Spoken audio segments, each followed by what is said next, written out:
Mirëmëngjesi. Që sot e martë? E martë 3 qershor 2025. Zbëm lidhjen e ditëve, se na duket njësoj. A di çfarë dua tani? Çfarë do ty? Petro për shembull, të hyj në direkt në kompjuter dhe të kërkoj një nga këto chill out beach vibes. Po patjetër. E dua një javë, vetëm ta kërkoj, vetëm ta vendosin në sfond, se sot nuk e di pse, po jam në Ksamil.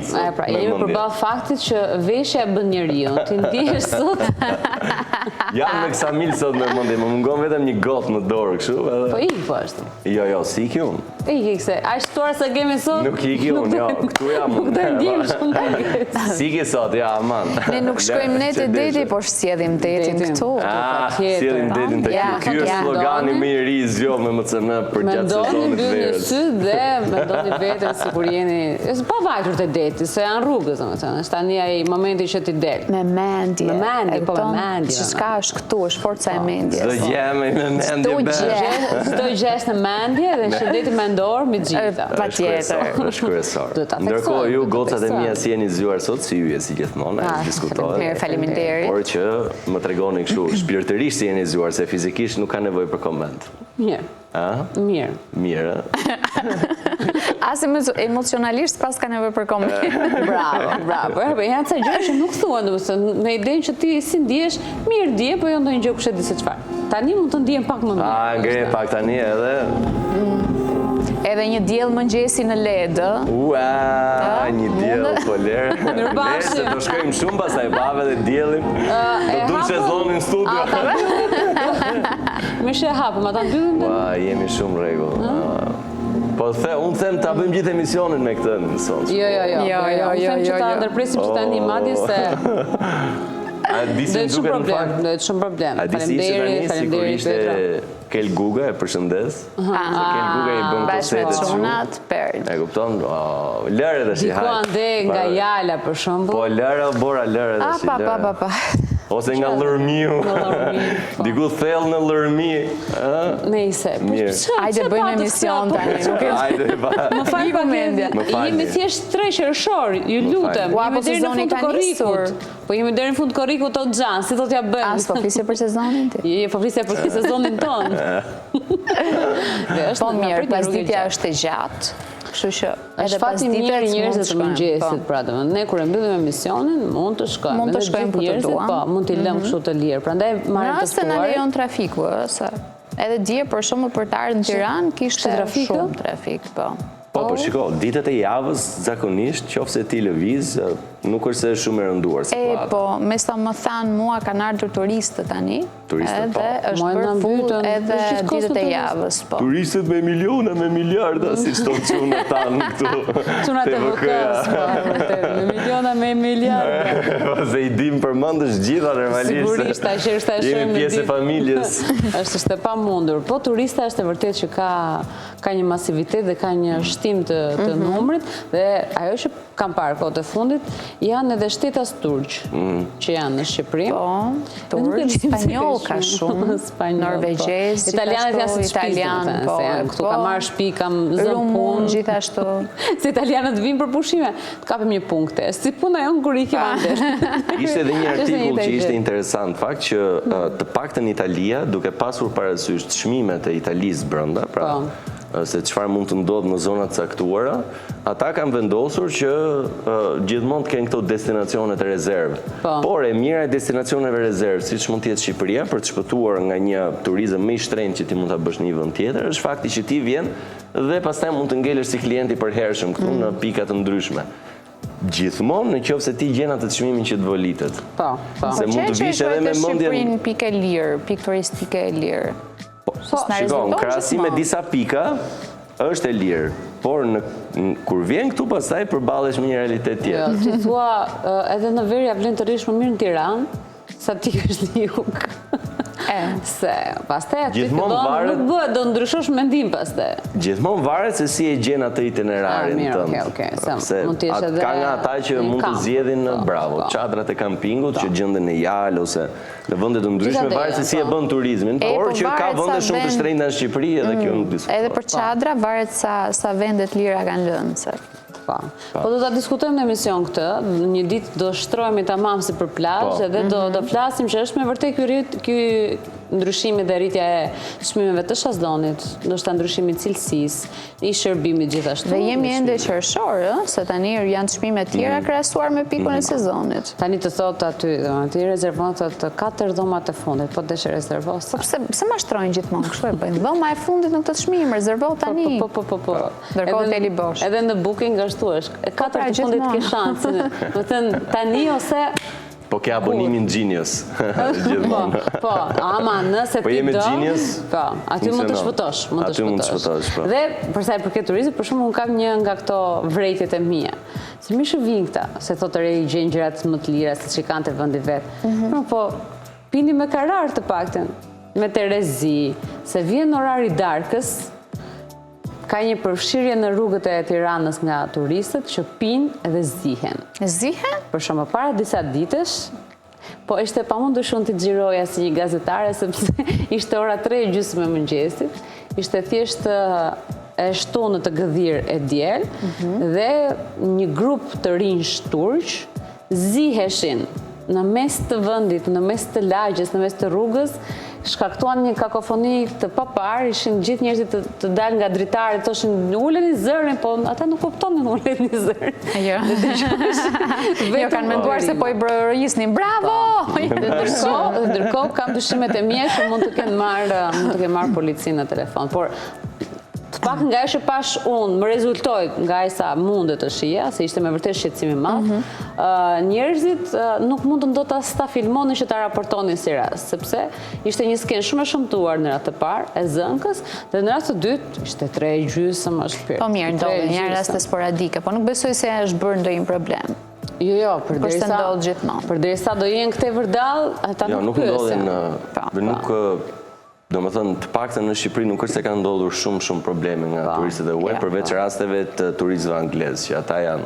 Po, ata nuk pyesin. Ata zakonisht janë huligan në atë mënyrën e tyre, gjithmonë varet nga se si ata sillen, ose në qoftë se kanë kaluar të pirën pak më shumë se ç'duhet, ata pastaj bëhen të rrezikshëm në situata të caktuara. Gjithsesi për ta mbyllur të diskutimin, ata të grupit që thashun që u zon ditën tjetër doli një lajm që thuaj që janë zënë për shkak të shërbimit të keq ofruar. Jo nga kamarierët, kështu, po nga disa vajza të reja këta ande.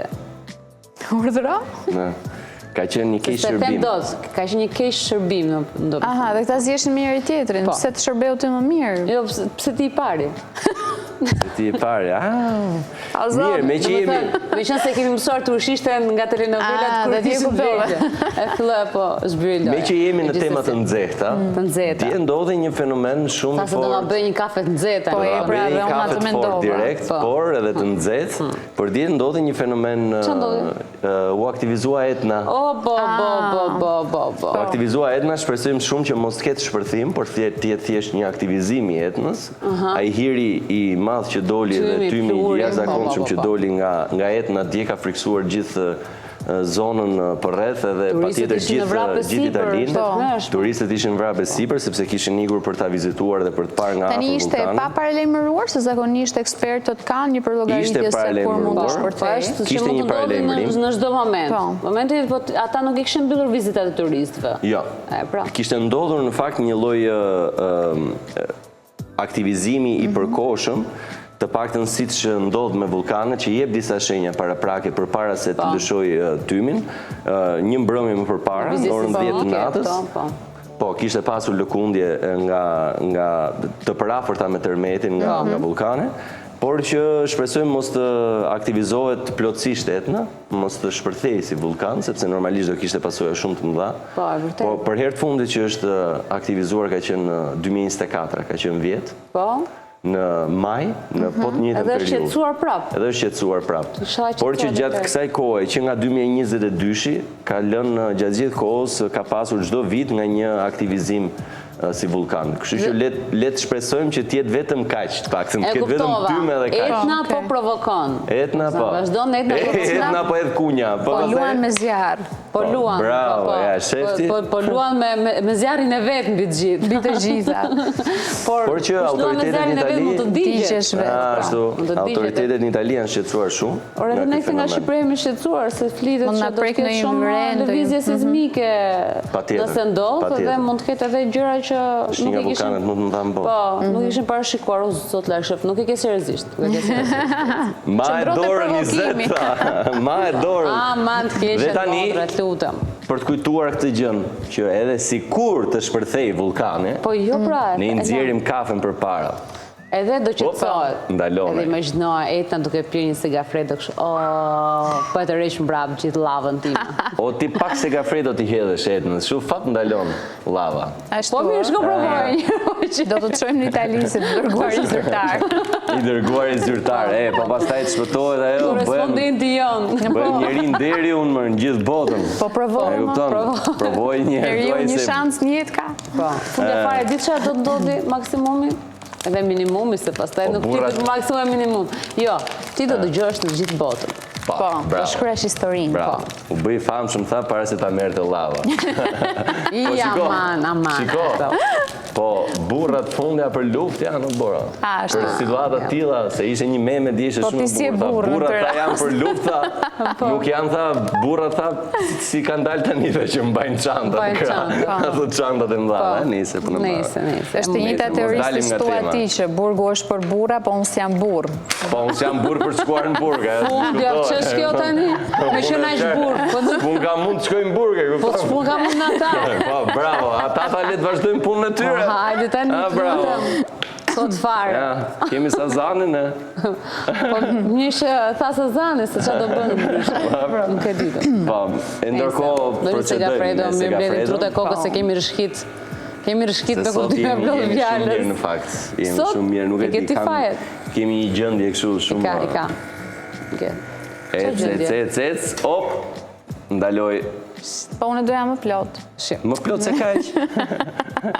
Më plot se kaq derdhet. Ndërkohë, më plot se kaq. E derdhet ç'a bën? Po ç'a? Mirë tash goca jemi dhe një fjalë do ta themi. Fundja. Ajo fiks. Dhe kanë ndryshuar kohët, nëse ishte përpara që burra jemi një fjalë më shumë do ta themi. Pse kështu ka qenë? Po kështu ka qenë. Po ja le ti përmbysim këtë ekuilibër një herë mirë. Ne jemi për të thyer mite në këtë emision fundja. Bravo. Ikim te video. Ndërkohë vazhdojmë, neve bëjmë dhe kafenë. Po, dhe videot virale ndërkohë. 20 pra? Super gjetje, po 20. 20. 2 ka 10. Se këto me emra ka shumë, që shumë më syrë këse lojë. Ja, mirë. Aty po nalu më mirë, tha. Nalu 20. Vazhdojmë, titujt.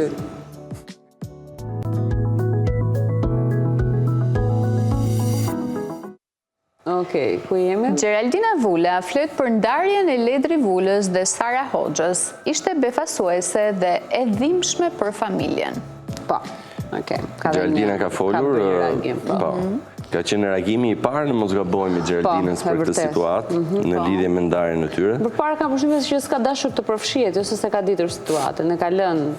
Po ndoshta tani gjërat janë dhe më të ftohta, edhe mund të flas. Është një ndër çështjet që mua më erdhi keq që patën në të ndarjen, se më pëlqen shumë. Edhe mua më pëlqen. Edhe Sara me familjen e tij kishte marrëdhënie shumë të mirë, mban mend tek dancing kur ka qenë Sara, Gjeraldina shkonte e ndiqte çdo punë. Edhe Vjeri që është edhe producent, regjisor gjithashtu, ishte gjithkohë. Kam përshtypjen se ende mbajnë marrëdhënie të mirë, pavarësisht gjërave. Po, për është vajza në mes, po. Po, Gjeraldina njihet në fakt gjithmonë që është shumë e drejtë për drejtë dhe sinqert në për intervista, i flet të gjitha gjërat që gazetarët e pyesin edhe çdo lloj mendimi ajo e jep në mënyrën e saj. Askush nuk gëzohet kur fëmia e tij ndahet, sidomos kur kemi të bëjmë me një çift që dukej kaq mirë bashkë. Ishte shumë befasuese për ne, u ndjem keq, ka thënë Gjeraldina. Dhe gjithashtu ka thënë që nuk e kemi pritur mirë, por të rinjt nuk na pyesin. Ata vendosin vetë për marrëdhëniet e tyre. Ndërkohë është pyetur edhe për raportin që ka me Sarën pas ndarjes se ajo ka me Ledrin. Me Sarën vazhdoi të kemë të njëjtin raport, ka thënë, nuk ka asnjë konflikt mes nesh. Ajo kujdeset për vajzën, e sjell te gjyshja dhe na viziton. Gjithçka është shumë korrekte dhe njerëzore. Kështu shprehur ajo dhe për marrëdhënien me Sarën. Pra duket që ajo, siç tha dhe Romina, e ka ruetur marrëdhënien me Sarën. Po, Gjeraldina në të rast e ka ruetur marrëdhënie me Sarën. Po, Gjeraldina, por edhe Sara ka përshtypjen që... djalit pa nusën e ka my.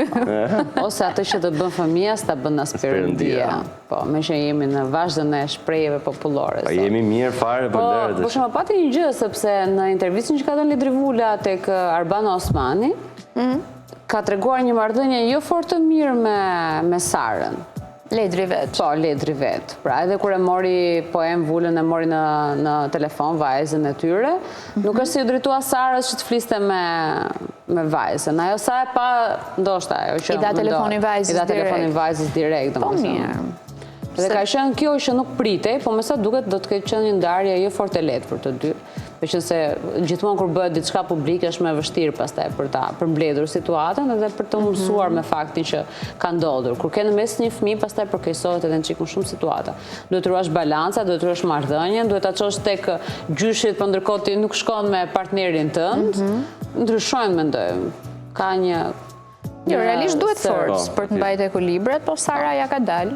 Bravo, ta mbaj mirë me vjerën, mirë me ishin. Me ishin, me ish vjerën, me ish vjerin, edhe me kashtë. Me ish burrin.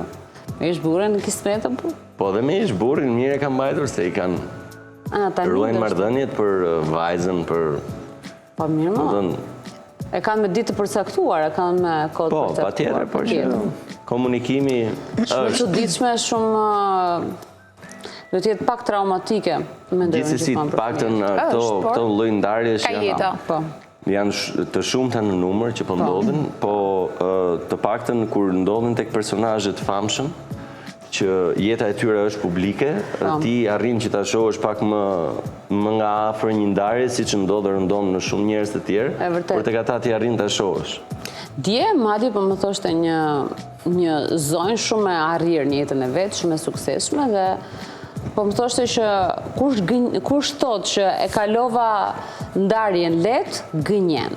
Ose ka një partner paralel, ose nuk ka pasur kur diçka mes tyre dhe nuk kalojë ndarja ashtu. Pa tjetër. Dhe të pak në e thot që nga eksperienca ime dhe nga ato që kam dëgjuar, ndarjet janë traumatike, të paktën për gruan, ose për atë njeri që është ai braktisuri, le themi në një farë, ose i tradhtuari në këtë farë mënyre. Pra nuk është kaq e thjeshtë të flasësh për tradhtim dhe fakti i normalizimit në mediat shqiptare dhe në podcaste dhe në intervista, i ndarjes së çifte, pasur marrëdhënie paralele, i ndarjes dhe krijimit të marrëdhënie me një njeri shumë vite më të ri. Po s'besoj se është normalizim, por është thjesht realitet. Dakor. Njerëzit thjesht rrëfejnë historitë e tyre. Jo, dakor, por nëse për shembull, nëse unë marr për shembull 10 intervistat e fundit, i kam 10 persona të divorcuar që të regojnë një histori suksesi me partnerin aktual, se atë më përpara se kam pasur gjë. Kjo më të regojnë që normalizohet situata, për shumë. Mendoj unë. Po tani ashtu raste shkan të ftuarit. Qa do bësh ti? Jo pra, jo, nuk është shumë gëzuar. Nuk është shumë, unë mendoj që duhet të futur një balans në mes, futet një njeri familjar, të regojnë një histori suksesit e një familje, se është bërë familja e mori dhen. Hajde se familja është gjë normale, dhe më thashtë një gjë zakonshme, është jashtë mode të qenis familje. Jo, më nuk është çështja është jashtë mode. Vështirë ta gjesh një njeri me familje të rregullt. Jo, po mund ta gjesh. Ka familje shumë të suksesshme dhe ka familje që po prevalojnë më shumë këto raste. Ritmi i shpejtë i jetës, të çmendurit që po ndodhin. Sepse media i promovon, pra në momentin që promovojnë vetëm këto raste, është sigur momentin që njerëzit nuk kanë kush bën lajm, një familje normale, korrekte, arrirë. Po unë nuk ndahem për të bërë lajm.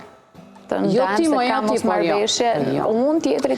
Nuk besoj se ka tendencën që do bëjmë lajm apo... Po jo, puna është kush të merë në... Mosmarrëveshjet tashmë kanë filluar që në mosmarrëveshjen e parë ti ndahesh, por nëse ky është muhabet tjetër. Vazhdojmë me titullin e radhës. Po nuk është prioritet për të qenë përmirësimi, pra. Dakord jemi. Elon Musk dyshohet se ka fëmijë prapë me një yll japonez pop dhe ofron spermën për altruizëm. Sa 15 fëmijë bën këty tani, se 13-14 i kemi numëruar. Jo, këty tani ka filluar dhe ka dalë një deklaratë zyrtare, tek e cila ai ka thënë, unë ofroj spermën time për altruizëm. Po. Pra, kushdo grua, kështu që nga bëri pasur ai. Po, tani është në rregull ai. Ka thënë kushdo grua që do donte një fëmijë me mua, e do donte të trashëgonte le të themi racën time, është e lutur që ta bëj si kërkesë dhe unë ofroj. Po pra, ma ka ca rregulla, sepse ka një limit, duhet jetë e kontrolluar, duhet jetë, më duket, duhet jetë në shtete të ndryshme, diçka e tillë. E kontrolluar në shtete të ndryshme dhe mbi të gjitha që ti mos ta dish se ku e ke ofruar. Po, se pra nuk është që të merr njëri në telefon e të porosit e kupton? Ideale do ishte. Po. Ma bëj një shot, e kupton, por nuk është se është kjo në fakt si formul, sepse e thënë kështu nga Elon Musk duket pa zot, po e thënë kështu nga Elon Musk duket sikur diçka kështu fare e rëndom, ndërkohë që s'është e tillë. Është fakt Eloni e ka pranuar vet apo është thjesht aludim se është me pikë pyetje? Është e pranuar nga Elon Musk dhe ka thënë vet ai që unë e ofroj. Pra është e deklaruar nga Elon Musk. Po ai do ta njohë partnerin apo jo? Jo, nuk ka nevojë. Ai ka thënë që nëse e duan, të ma kërkojnë dhe unë e ofroj, sepse ai si duket është me sa po tregon dhe numri i fëmijëve që ai ka një pjellëri normalisht goxha të madhe. Mund të ketë një lloj tronditje psikologjike për shkak se nuk është më pjesë e kabinetit të Trumpit. Tani ai iku apo e hoqën? Gjithë thoni ka vet. Gjithë thoni ka vet, po nuk e dim tani që mund do. Edhe kur faktet flasin, thonë gjithi ka vet. Po, tani problemi është këtu që në momentin që e ikën nga kabineti, normalisht do t'i ka vet, po mos ndoshta Trump e heq atë sepse e sheh që është shumë i fuqishëm dhe nuk do ta ketë afër. Po më fal, unë para disa ditësh i pash bashk. Madje kanë bërë dhe një batut për shuplakën franceze, sepse Elon Musk është faqur me syrin e nxirr dhe gazetarët i kanë bërë pyetjen që çfarë ka ndodhur me ty. Jo, nuk ndodhi gjë afër Francës. Ishte thjesht djali. Sigurisht ishin batuta, po, dhe vazhdon Dhe ishte me Trump aty. Po janë shkëputjet e fundit, nuk është, thjesht nuk është më pjesë. Thuhet që ai e ka bërë totalisht vetë këtë si hap, e ka ndërmarrë, ashtu siç ai tha në fillim që unë do ta ndihmoj presidentin e Shtetit Bashkuar të Amerikës që të ketë një tjetër mandat të tjetë në krye të Shtetit Bashkuara, por me sa duket është po ai që ka duket në një farë mënyrë sikur thotë që unë kam kryer misionin tim, e kam plotësuar misionin tim dhe tani po shkëputem. Po, tani më jepi çik ato që folëm. Ato kismet do të thotë, ato ti kam. Ato ti kam dhe janë në rregull, Trumpi është njëri që mban fjalën. Po të thanë ti kam, është do t'i japin. Po. Është situatë e menaxhueshme. Po. Rëndësi ka të kesh për të marrë. Po. Se kur i merr, ç'rëndësi ka? Kur i merr pastaj duken si dhuratë. Mund t'i marrësh në një moment që është shumë i vështirë për ty. Po. Zoti mbar thon. E ti thua pastaj në atë moment, mua merr një dhuratë. Më pas Zoti kishte. E ke parasysh ndjen sikur i ke falas në atë moment. Është si ajo që gjen atë 5000 lekë të xhaketa e dimrit për shkakun që mendoj që e ke falas. Ke falas, urdhëroj. Jemi në të njëjtën linjë. Jemi në rregull. Ecim. Dua Lipa, surprizon me mëngjesin tradicional shqiptar. Shqipe një foto më rama. Vez? Se tani mu hap nepsi dhe mua. Ja, tani me këto hap nepsi, se se kemë para koma, tani e pam. Petulla, speca, ajvar, suxhuk, llokuma. Llokuma i thon petullave. Po. Sa qef. Kërkoj ndjes publike. Po çan këto foto pa thonë të shpërmë çe. Për ju kolegët e mia. Se i arroj ca gjëra, domethënë. Arroj që ju e hajt buk si të normale, është ora 7:26, se aty nuk është shkruar. 7:26 është, por gjithsesi vendosni prap Dua Lipën. Pas emisionit shketi? Të gjendshme janë. Shumë interesant duket mëngjesi i saj dhe ka një gjë Breakfast at my parents. Imagjino, mami asaj vazhdon pavarësisht shumë viteve jashtë territoreve shqiptare, vazhdon me ruan atë traditën fantastike të Shqipërisë. Si në shqiptare. Dhe ajo që vura re pastaj ishte nga rutina e përditshme e Dua Lipës, që ajo shkon në palestre dhe ndërkohë merr këto shishet e ujit, bidonat e ujit, se si ishte as shishe, dhe i thatë vitaminën dhe e përzien tipike shqiptare, që ne nuk e hedhim ujin dëmë, në më thënë, edhe atë vitaminën as nuk e hedhim në një gotë ose në një filxhan, po në ato bidonat ose shishe dhe i marrim me vete, dhe ishte tipike dhe kështë njerëz që shkruan, no, është fiksi në Shqipëri. Si e dallove që ishte shqiptar, përzio proteinën në bidon. Po, proteinën në bidon, po. Dhe më thënë, piu një glenk uj, që ta ishte. Interesant. Dhe më thënë janë, sido që tjetë, aty ngelet e rënja dhe rënja nuk i më pëlqen shumë promovimi që bëjnë që gjithë kohës. Edhe Rita, po edhe duan qikë më shumë. Dua dhe vjen në... Edhe bebe, gjithashtu. Jo, i kemi vajzat mira. I kemi vajzat. Po duan në fakt është ambasadore shumë e madhe e Shqipërisë. Po. Sepse normalisht edhe Rita dhe Bebe Rexha e përmendin shpesh Shqipërinë, por që Dua Lipa vjen, bën pushimet. Gjatë gjithë kohës e shkruan mënyrën se si ajo e koncepton Shqipërinë. Ka qenë e para që në një intervistë shumë të rëndësishme ka thënë që Byrek do i mësonte fjalë shqip prezantuesve në Edhe mbi gjitha dhe festivali që është zhvillohen këtu është shumë i madh për Shqipërinë, Kosovën, gjithë trojet shqiptar. Ecim. Okej, ecim.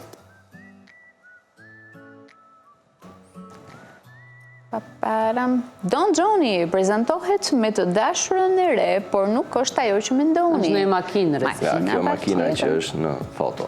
Një Lamborghini, thjesht. Është, jo, kjo. Po. Fotoja që fotoja kishim. tjetër. S'ka fare regjia, se mua më duk sikur ishte kështu pjesë nga këto ashtu duket sigurisht një reklam ose banner, por në të vërtetë është makina më e re e Don Gjonit, Revuelto Lamborghini. Është... Edhe sa kushton? Tani, kur një karrocë fëmije kushton dhe... 5.000 euro, imagjino. 5.000 euro, imagjino. Ja, i gjem direkt. Dhe më thënë, tha, tani, Dafina e mori fëmijës një Lamborghini, një karrocë. Po, unë këtu tha. S'marë në imagjin për veten time. E meriton Don Gjoni. Dhe ka një, kështu, janë kajsh adiktit çunat pas makinave, pas gjërave të tjera. Jemi në gocat, imagjino çunat. Tani, në këtë çmim që është këtu, pyetja është ku gjejnë lekët. Pa i është artist. Gjithsesi s'na intereson neve kjo pjesë. Si normale do lidhësh paketën me lekët. Ishte thjesht një pyetje. Pra, bëhet fjalë për Lamborghini Revuelto, thot. Pasardhja Aventadorit. Super makinë hibride plug-in. E 2023-shit, një bish e vërtet nga performanca, 1001 kuaj fuqi. Shpejtësia maksimale 350 plus km/h. Që do një nuk është e lejuar me ligjet. Çmimi bazë në tregun europian dhe amerikan është rreth 615.000 euro. Makina e parë Lamborghini hibrid është Revuelto, por ruan motorin V12 e famshme të Lamborghinit. Sa paguhet Don Gjoni për një koncert? Paktën nga shifrat që përfliten. 30 koncerte i duan. Si bje, jo, 20. Aja pra që më shumë, se në që dita. 20. A i bën, a i është kudo, në përvojere jashtë. Po mirë, bje që, do më thënë, një sezon të tërin, këtë punuar vetëm për makinën. Po mirë, se s'ka një sezon aja, i ka shumë kohë në tregu, bën vite tashmë. Dhe madje ka pas vite shumë karta. Për shumë që ti mbajti kursej një sezon. Po ja ka marrë kredia i për ta marrë të makinët? 615.000 euro. Që atë vogla, ti pse s'punon një sezon për, jo sezon televiziv. Punojmë për një Fiatun. Punojmë për një Fiat. Fiatin e fundit e blejmë neve.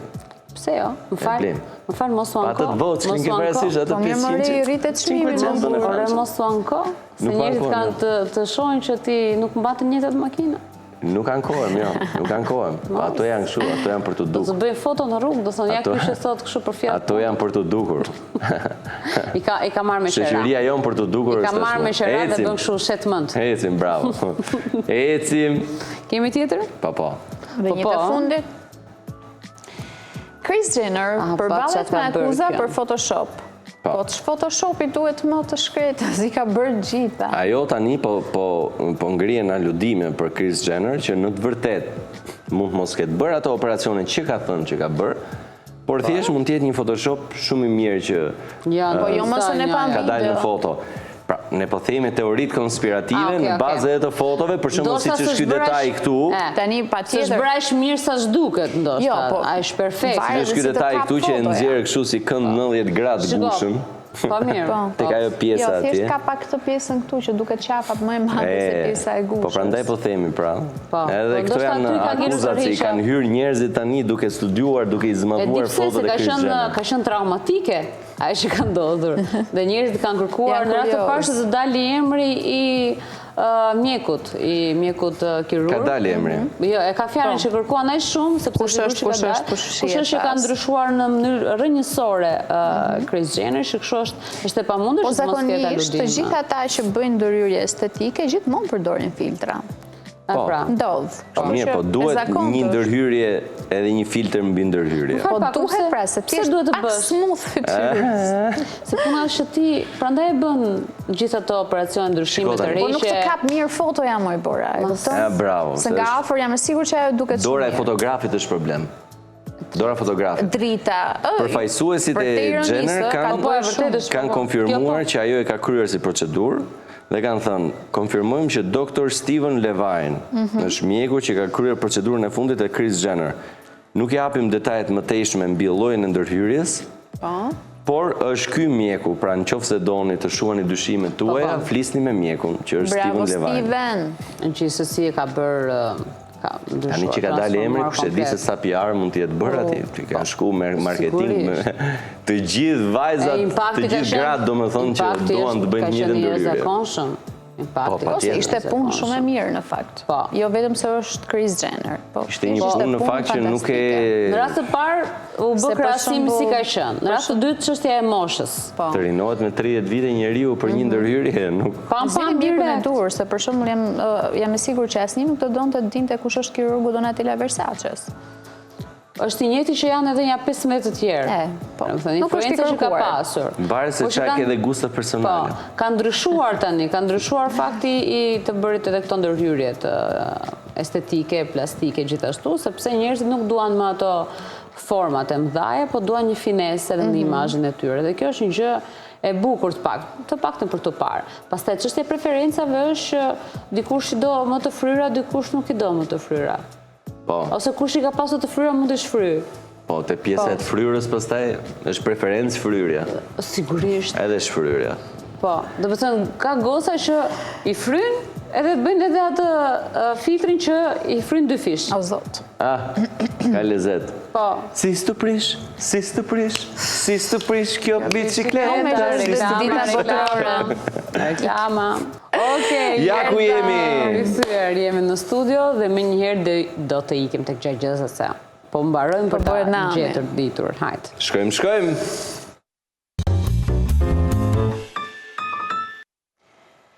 S'mund të flas, por të çoj kudo. S'mund të ec, por i hap dyert kudo.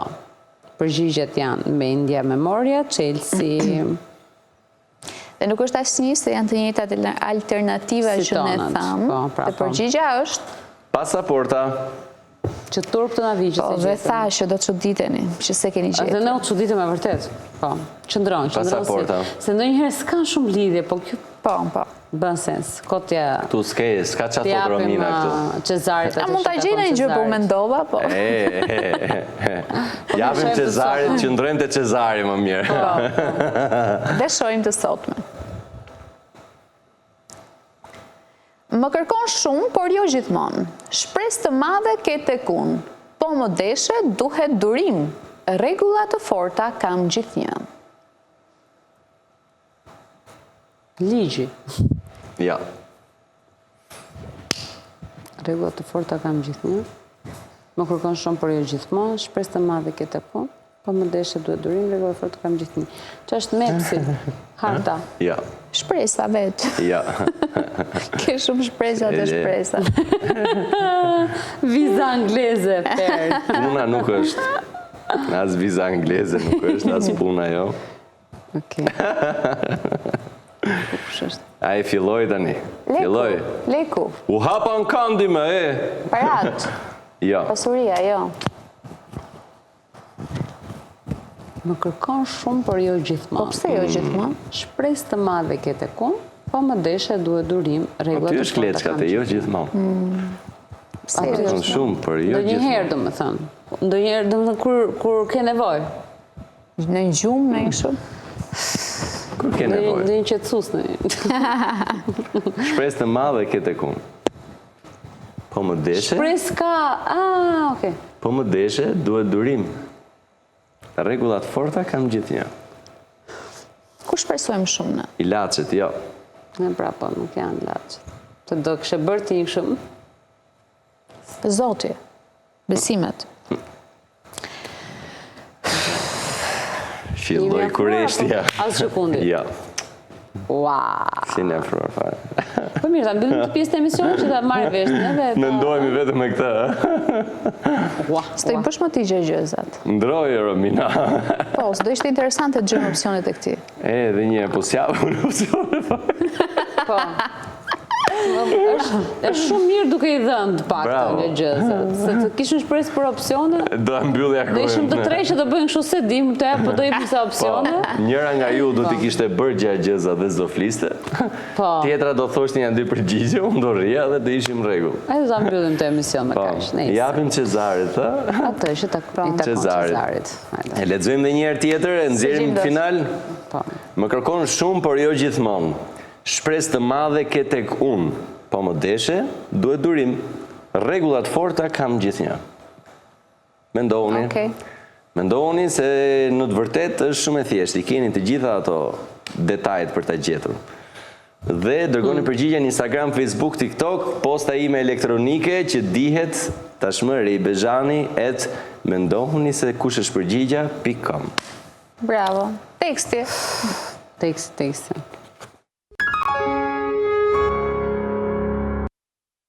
Shohem. Të gjejmë këtë ne, po. Që është kjo?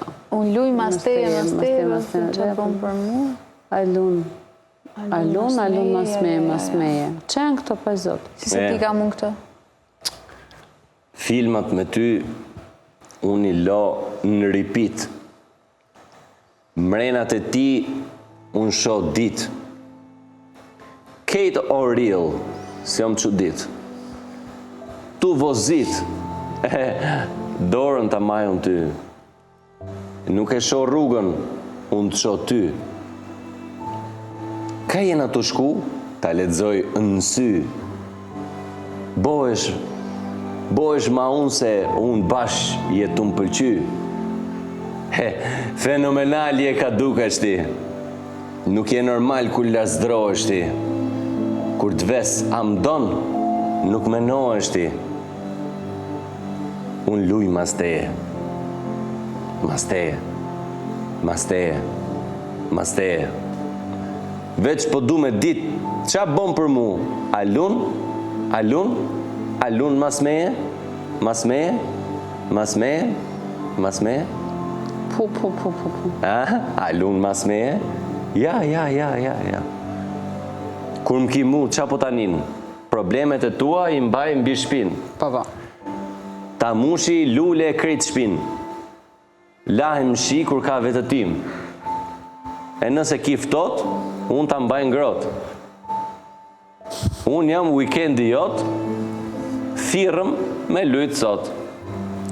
E lujna bashk për weekend. Po. Topa djekësi? Jo me kështu me... Ja, topa zhytsi. Po, në rregull. Po. Volejboll, pra? E qartë. Po për weekend në rër. Po. Sa i thot që hajde me mua për të plazhit. Unë shi, lajmë kur ka vetë tima. Plazhit e sikur përfullohesh, e plazhit. Që është plazhit? Po, plazhit pra. Hajde mu plazhit. Kush e këndon? Ledri? Ledri pra. Ledri. Kush është kjo? Luj mas teje. Së është që me ndemoj? Luj. Ja. Luj. E lujtë. E prej në tjetër, Vendosin i pak. Shumë lujnë të. Po.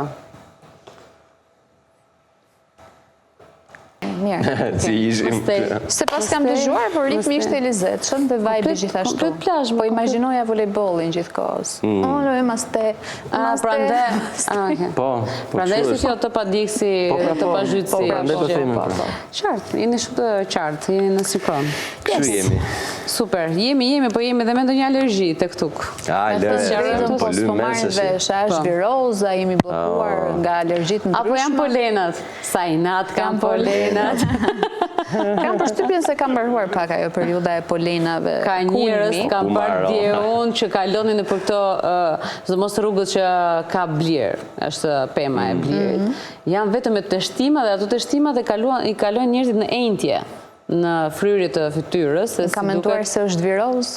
Pra këtu i nga trojnë e gjërat. Se s'bëjnë do diferencën. Nëse është viroz, apo nëse është alergji kjo që pëndot kohët e sotme, ditët e sotme, kjo periudhë, gjithashtu, që shu vetëm pas pak do tjetë mjekja alergologe Maria Zoto në studio për të sqaruar për alergjit gjatë kësaj periudhe, llojet gjithashtu, njerëzit që duhet të shmangin ndoshta oraret e përcaktuara të ditës, zgjimin në mëngjes me hapje dritaresh apo dalje në mëngjes, darkat gjithashtu, domethënë disa teknika për të përmirësuar stilin e jetesës dhe mënyrën. Jo vetëm nga poleni, po edhe nga pluhurat e shtëpis, nga dielli që fillon alergjia tani bëhet shumë e zakon, nga myku që mund kemi në shtëpi, dhe nga ky ajri i thatë kryesisht që ka vetëm pluhura në ajër. Një ndër më të vështirat është konsideruar pluri që gjendet në shtëpi, sepse nuk gjendet lehtë. Domethënë, njerëzve janë dashur të bëjnë një sër analizash për të përcaktuar që e kanë nga pluri i shtëpisë. Imagjino anvisat, imagjino vajzat, gratë që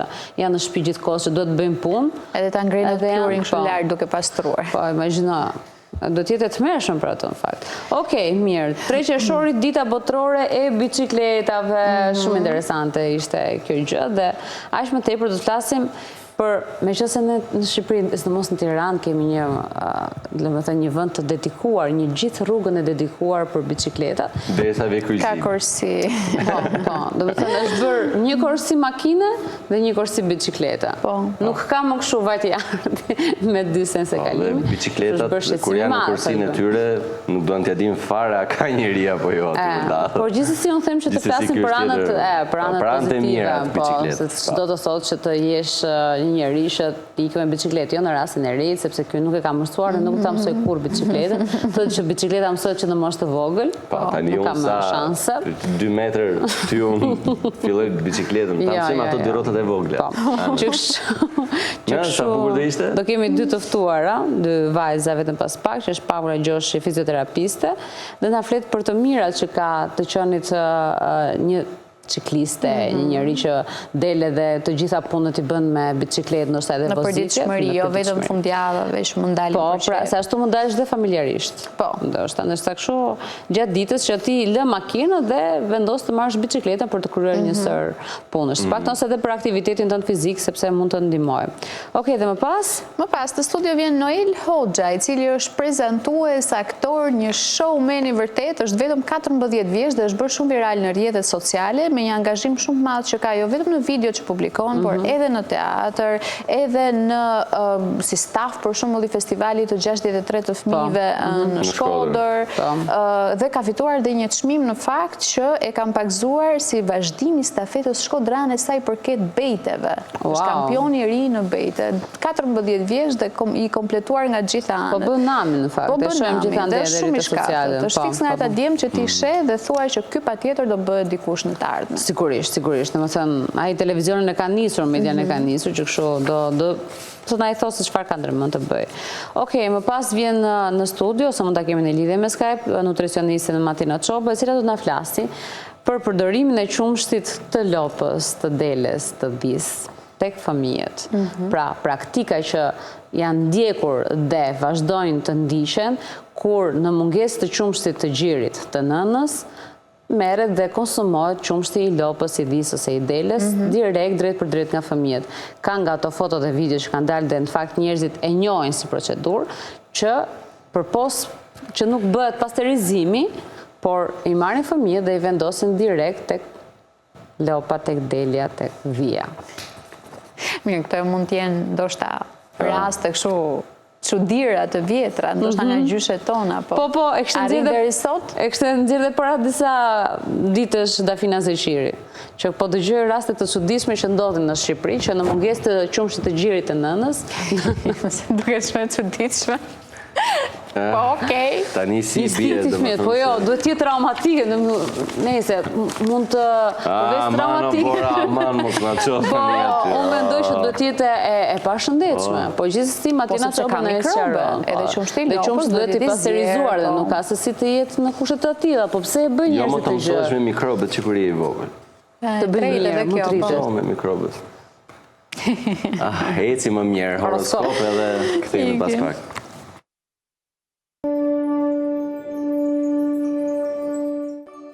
Dashi, mund të jeni duke planifikuar një fest në darkë ose duke u argëtuar. Sot duhet të jetë një moment i shkëlqyer për të qenë krijues. Çdo gjë që bëni do funksionojë në favorin tuaj. Sa më krijues të jeni, aq më të përmbushur do të ndiheni. Demi, aftësia juaj për të lodhur dhe për të përfshirë me të tjerët ju siguron shumë mundësi.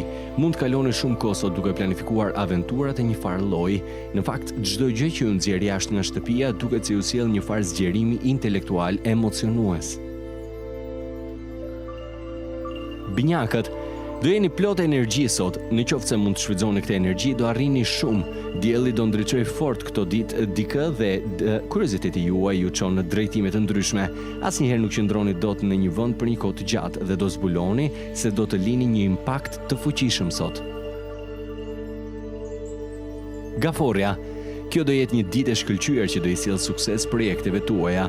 Mund të jeni në një fazë tranzicioni kur njëri projekt duket se po i vjen fundi dhe një tjetër është duke pritur që të nisë. Mund të ndjeni mjaft entuziazëm pasi jeni në mes të një fillimi dhe një fundi.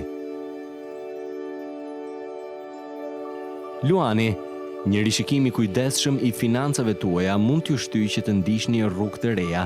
Njëra prej metodave më frytëdhënëse dhe më produktive për arritjet do jetë që të nxjerrni në pa disa detaje të punës suaj. Me para dhe investime në mendje, mund vendosni që të gjeni mënyra alternative për të sjellë sa më shumë të ardhura. Virgjëresha, idetë dhe konceptet mund të diskutohen rreth jush ndërkohë që përpiqeni që të arrini diçka me vlerë. Kjo duket ditë shumë e mirë për të bashkëpunuar, kështu që mund të vendosni që të mblidhni shokut ose bashkëpunëtorët tuaj së bashku për një projekt të përbashkët. Peshorja, sot mund ta gjeni veten duke u marrë me temat të cilat ju intrigojnë më së shumti. Çështja që përfshin institucionet e mëdha do tërheqin kuriozitetin tuaj natyral. Është momenti ideal për të bërë kërkime mbi këto institucione të mëdha. Gjithashtu, mund të gjeni shumë motivim për të ndihmuar një të afërm tuaj. Akrepi, për fatin tuaj të mirë, aftësia juaj për të mbledhur shifra dhe fakte do të jetë e nevojshme. Kjo do të jetë një periudhë mjaft produktive. Lodhja që do kaloni do ja vlej pasi në fund do shihni rezultate të mëdha. Mund të jeni duke punuar mbi një projekt i cili ka një afat të shkurtër që ju ka lodhur si kurrë më parë. Shigjetari, është e rëndësishme tani që të planifikoni diçka që do të ketë peshë dhe në të ardhmen. Përkushtojeni gjithçkaje me gjithë shpirt dhe do dilni fitimtar. Mund të tërhiqni pas vetes pjesëtarët e familjes ose njerëz me të cilët ndani shtëpinë për t'u marrë me një projekt. Britsjapi, mund të doni të përgatisni veten për një projekt të madh kërkimor sot. Aftësitë tuaja analitike do jenë të mprehta dhe do ndjeni vendosmëri. Në të gjitha rastet do e komunikoni mesazhin tuaj me autoritet dhe me ambicie. Ky zell i madh do e shpreh veten kur të dërgoni raporte të shkruara, prezantime, madje edhe mesazhe të gjata. Ujori, për aq kohë sa jeni të sinqert dhe të vëmendshëm, mund të zbuloni se jeni të aftë të bëni shumë gjatë bisedave tuaja. Me pak vëmendje, mund të jeni të aftë të gjeni mënyrën e duhur për të realizuar planet tuaja. Sot është një ditë e shkëlqyer për të lidhur me partnerin tuaj dhe për të bërë disa plane afatgjata. Peshqit, në përgjithësi është ditë shumë e mirë për të përveshur mëngët edhe për të punuar. Ky do të jetë një moment i shkëlqyer për ju për të përfunduar shumë gjëra në punë. Ndjesitë tuaja mund të rriten. Motivimi juaj do jetë ai që do ju shtyjë që të përfundoni listën e gjërave për të bërë. Ky pra ishte edhe parashikimi i horoskopit edhe për ditën e sotme.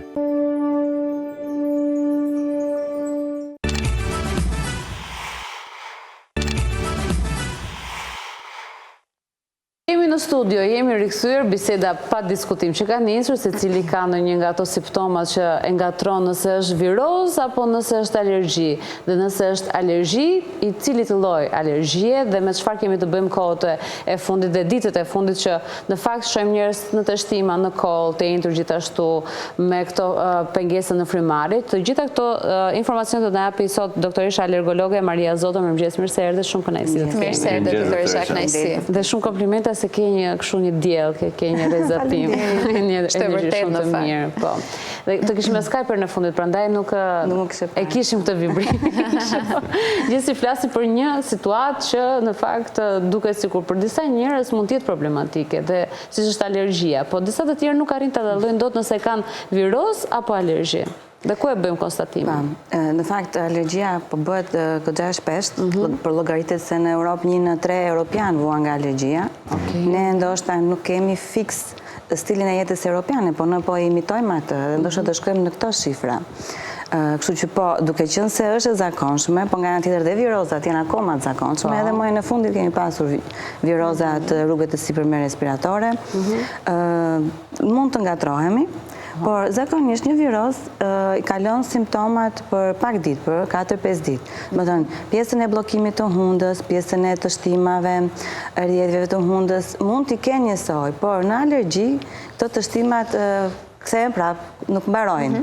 Po edhe me virozat jemi mësuar që edhe pse qetësohemi 3-4 ditë, mund të na rikthehet prapë, dhe konsiderohet viroz. Ne të rriturit nuk i marrim kaq shpesh virozat. E fëmijët mund të ndodhi, por jo, për 3-4 ditë do të ta shohim nëse apo s'është viroz. Po ndërkohë, po rikthye prapë për 3-4 ditë dhe pastaj prapë kalon dhe prapë rikthehet, mund të jetë alergji në fakt. Nëse kemi viroze dhe ndërkohë jemi dhe alergjika, ai përkeqëson akoma më shumë situatën, pra edhe në efekt kohe, pra në kohë zgjatje. Po, zakonisht thuhet që alergjikët i kapin më shpesh virozat, ndoshta sepse nëse të tjerët mund t'i kalojnë ndonjëherë virozat dhe pa shumë simptoma, pa e kuptuar, të alergjikët shtohen. Atë bllokimi i hundës është tipike te personat me alergji, edhe le të themi sekrecionet e shtuara. Në një viroz të shtohen 2 fish, edhe simptomat sigurisht që vijnë më shumë, edhe zgjasin më shumë, po duan më shumë kohë të kalojnë. Pa ajo pjesa e frymarrjes së zëshme, pra kur ti merr frym edhe e ke gjithkohë si me një gërbishje frymarrje. Pastaj mund të komplikohet, do të thonë se 1/2 e atyre që vuajnë nga riniti alergjik, do të thonë me hundën, me pjesën e hundës, mund të bëjnë simptoma nga rrugët e poshtme të frymarrjes, si quajmë, nga bronket. Siç bllokohen hundët, ka sekrecione tjerë nga hundët, mund ndodhi njëjta gjë në bronke. Kur ndodh në bronke është astma alergjike, dhe ato zhurmat që dëgjohen janë zhurmat e astmës alergjike. Dikush mund të dëgjoj 2 herë në vit, mund të dëgjoj vetëm 2 ditë në vit, po është prapë sinjal që diçka ka filluar dhe duhet të marrim masa, të kuptojmë çfarë ndodh, dhe të paktën të takojmë një mjek, të fillojmë të kuptojmë nëse është alergji, çfarë kemi alergji, çfarë masa mund të marrim, dhe si mund ta ndihmojmë veten që t'i kalojmë më lehtë simptomat, sepse avash nga 2 herë në vit, bëhet 2 herë në muaj. Po të shtimat e shpeshta, doktoresha, unë kam parë personalisht njerëz që arrin deri në 10 shtima. Po, të një pasnjëshme. Ashtu janë tipike të alergjisë. Në momentin që, do thot, nuk është thënë që do të shtim gjithë ditën edhe çdo ditë, por në momentin që takojmë atë që kemi alergji, befas zhvillohet me një herë ai reaksioni, mini reaksioni alergjik, dhe fillojnë të shtima pafund, bllokimi i hundëve dhe gjithë ato simptomat. Mund të fillojë koll, nëse faktori alergjik, alergeni është shumë i lartë në ajër, mundet të fillojë edhe marrja frymës, edhe kolla, edhe fishkëllimat. Dhe mund të fillojnë të gjitha njëkohësisht. Mundet të fillojnë të gjitha njëkohësisht. Dhe si mund ta menaxhojmë këtë situatë? Prandaj është e rëndësishme të takojmë afër ballë për ballë për secilin, sepse dikush ka pjesën e të shtimave, dikush ka pjesën e lotimit, kruajtjes së syve, skuqjes së syve, pa të tjerat. Dikush mund të ketë të gjitha bashkë. Dhe normalisht, për ata që kanë manifestuar, le të themi, pjesën e vështirësisë me frymarrjen, do t'i pajisja patjetër me një inhaler ta kenë me vete në ditët apo në periudhat më të që mendohet që mund të ketë më shumë shanse të ketë simptoma. Që është në formë spray? Inhalerat ose pompat janë mjekime që çojnë, janë spray, po që çojnë mjekime në bronke. Ashtu siç janë sprayt e hundës që çojnë mjekim në hund, ashtu siç janë pikat e syve që çojnë mjekim në sy. Dhe përdoren vetëm momentet që ti ke simptoma dhe ndihesh e bllokuar? Ka disa forma, pra nëse është varianti që bën vetëm 1, 2, 3 herë fishkullima në gjithë vitin, ky rast e përdor vetëm kur ka nevojë. Në qoftë se fillojnë që simptomat bëhen më të shpeshta, apo unë e shoh që kemi dhe një provë të frymarrjes, dhe ne në spirometri masim se çfarë po bëhet me funksionin e mushkërisë. Dhe nëse unë shoh që aty ka rënje të vlerave të funksionit të mushkërisë, unë do ta jap për 1 muaj, 2 muaj, 3 muaj, dua të marr maksimumin e mjekimit derisa vlerat të normalizohen dhe simptomat të lehtësohen komplet. Unë nuk negocioj, them zakonisht pacientëve me alergji, sepse në fakt ata që vuajnë nga alergjia e lënë shumë veten pas dore. Se duket një gjë si e parezishme, sikur se do kalojë, do jetë. Ndonjëherë mësohen me të. Nuk e kuptojnë që ka një variant tjetër, dhe më thënë, mësojme atë hundën e blokuar dhe nuk e dinë që mund të marrin frymë më mirë. Ose mësojme vështirësinë në frymarrje në vite, e neglizhojnë dhe nuk e dinë që ka një mundësi për më mirë. Dhe unë them që tani që erdhët, tani që e morën vesh, do mjekojmë maksimalisht që të marrin frymë, të kapim maksimale. Ndërkohë, doktoresha, çfarë alergjish janë duke qarkulluar momentalisht? Çfarë janë sezonale, poleni, barat, çfarë mund të kemi? Njëkohësisht janë dhe këto të tjerat, nga pluhurat, nga myku, nga lagështira e shtëpisë ndoshta. Pluri i shtëpisë janë disa mikroorganizma që rinë nëpër dyshek, tapete, divan, perde dhe që rinë kudo me ne, por që i pëlqen shumë ambienti i ngrohtë dhe me lagështirë. Është më vështirë për të konstatuar kjo lloj alergjie? Jo, shumë e thjeshtë. Me testet alergjisë është gjë më e thjeshtë. 95% e rasteve gati, domethënë të testeve janë pozitive në statistikat alergjike. Para krahut, pra? Po, bëhet e para krahut, nëse ne jemi me medikamente ose thjesht nuk kemi qef të bëjmë testin në lëkurë, ekzistojnë testet nëpërmjet gjakut. Po, pa shkuar te testet, e kuptojmë në shtëpinë vet nëse kemi alergji nga pluri? Po, e kuptojnë në fakt. Dhe më thënë, ndonjë e kupton se thotë që shiko se kur ngrihet pluhur, unë filloj të shti, ose kur futem në ambiente që janë të mbyllurat pa aerosura, me lagështirë, filloj dhe të shti më bllokojnë hundët, ose më mbahet fryma, kanë fishkëllime, ose zgjohem natën nga këto simptoma. Kështu që e kuptojnë, ose gjithmonë, po nuk e di pse gjithmonë vonohen të vinë. Pluri pranë bezdis gjithë vitin. Bezdis edhe në pranverë. Tani ndoshta do bezdisi prapë se ne temperaturat u ngritën, ne do fillojmë të mbajmë dritaret mbyllur, do fillojmë të përdorim kondicionerët dhe them se simptomat do fillojnë të bezdisin të plurit të shtëpisë. Po kondicioneri se e përmendët tani është mbas ai përçuesi më i madh i një pluri të shtuar mbase në ambientin që ne jemi? Me që jemi te kondicionerët, le të kujtojmë të gjithë të lajmë filtrat e kondicionerëve. Dhe kjo është një gjë e mirë. Kondicioneri nuk mund të them që ndikon drejt për drejt tek kjo histori, po vetë fakti që ai qarkullon ajrin na bën ne që të ngrihet niveli plurit të vi deri në hundën tonë, le të themi. Vetë fakti që kondicionerët e thajnë ajrin, prapë një hundë, personit alergjik apo mukozat, rrugët e frymarrjes janë më të ndjeshme dhe sigurisht irritojnë më kollaj nga tharja e ajrit që bëjnë kondicionerët. Ose edhe nëse e mbajmë shumë të ftohtë. Shumë persona me alergji ankohen që kur kalojnë nga një ambient i ngrohtë në një ambient të ftohtë, shfaqin simptoma. Kështu që kjo janë disa mënyra se si mund të ndikojë kondicioneri, po tani po na duhet, po të paktën të filtrojmë, të lajmë filtrat dhe gjithmonë mund të mbajmë pak dritaren hapur. Që gjithmonë të kam parë doktoresha që personat që kanë probleme me ambientet e mbyllura mbajnë edhe një lloj si makinerie që shton lagështirën e ajrit, a është funksionale ajo? Disa shtojnë, disa marrin makineri që ta paksojnë lagështirën, para se të marrin të përdorin makineritë, është mira të masin lagështirën. Që do thotë janë igrometra që masin lagështirën në shtëpi dhe ideale do t'ishte që t'ishte rreth 50-60% lagështira. Kështu që nëse shikojmë që kemi shtëpi që e ka gjithmonë 70-80%, do marrin ndoshta nga ata pajisjet që e ulin lagështirën. Dhe kundërta, po nuk them në Shqipëri nuk është se kemi këtë fiks të problem. Nuk është ka kaq shumë lagështirë të lartë. Ka vende që kanë lagështirë më të lartë se sa Shqipëria. Po unë them që ne në përgjithësi jemi bërë, nuk aerosim shtëpitë.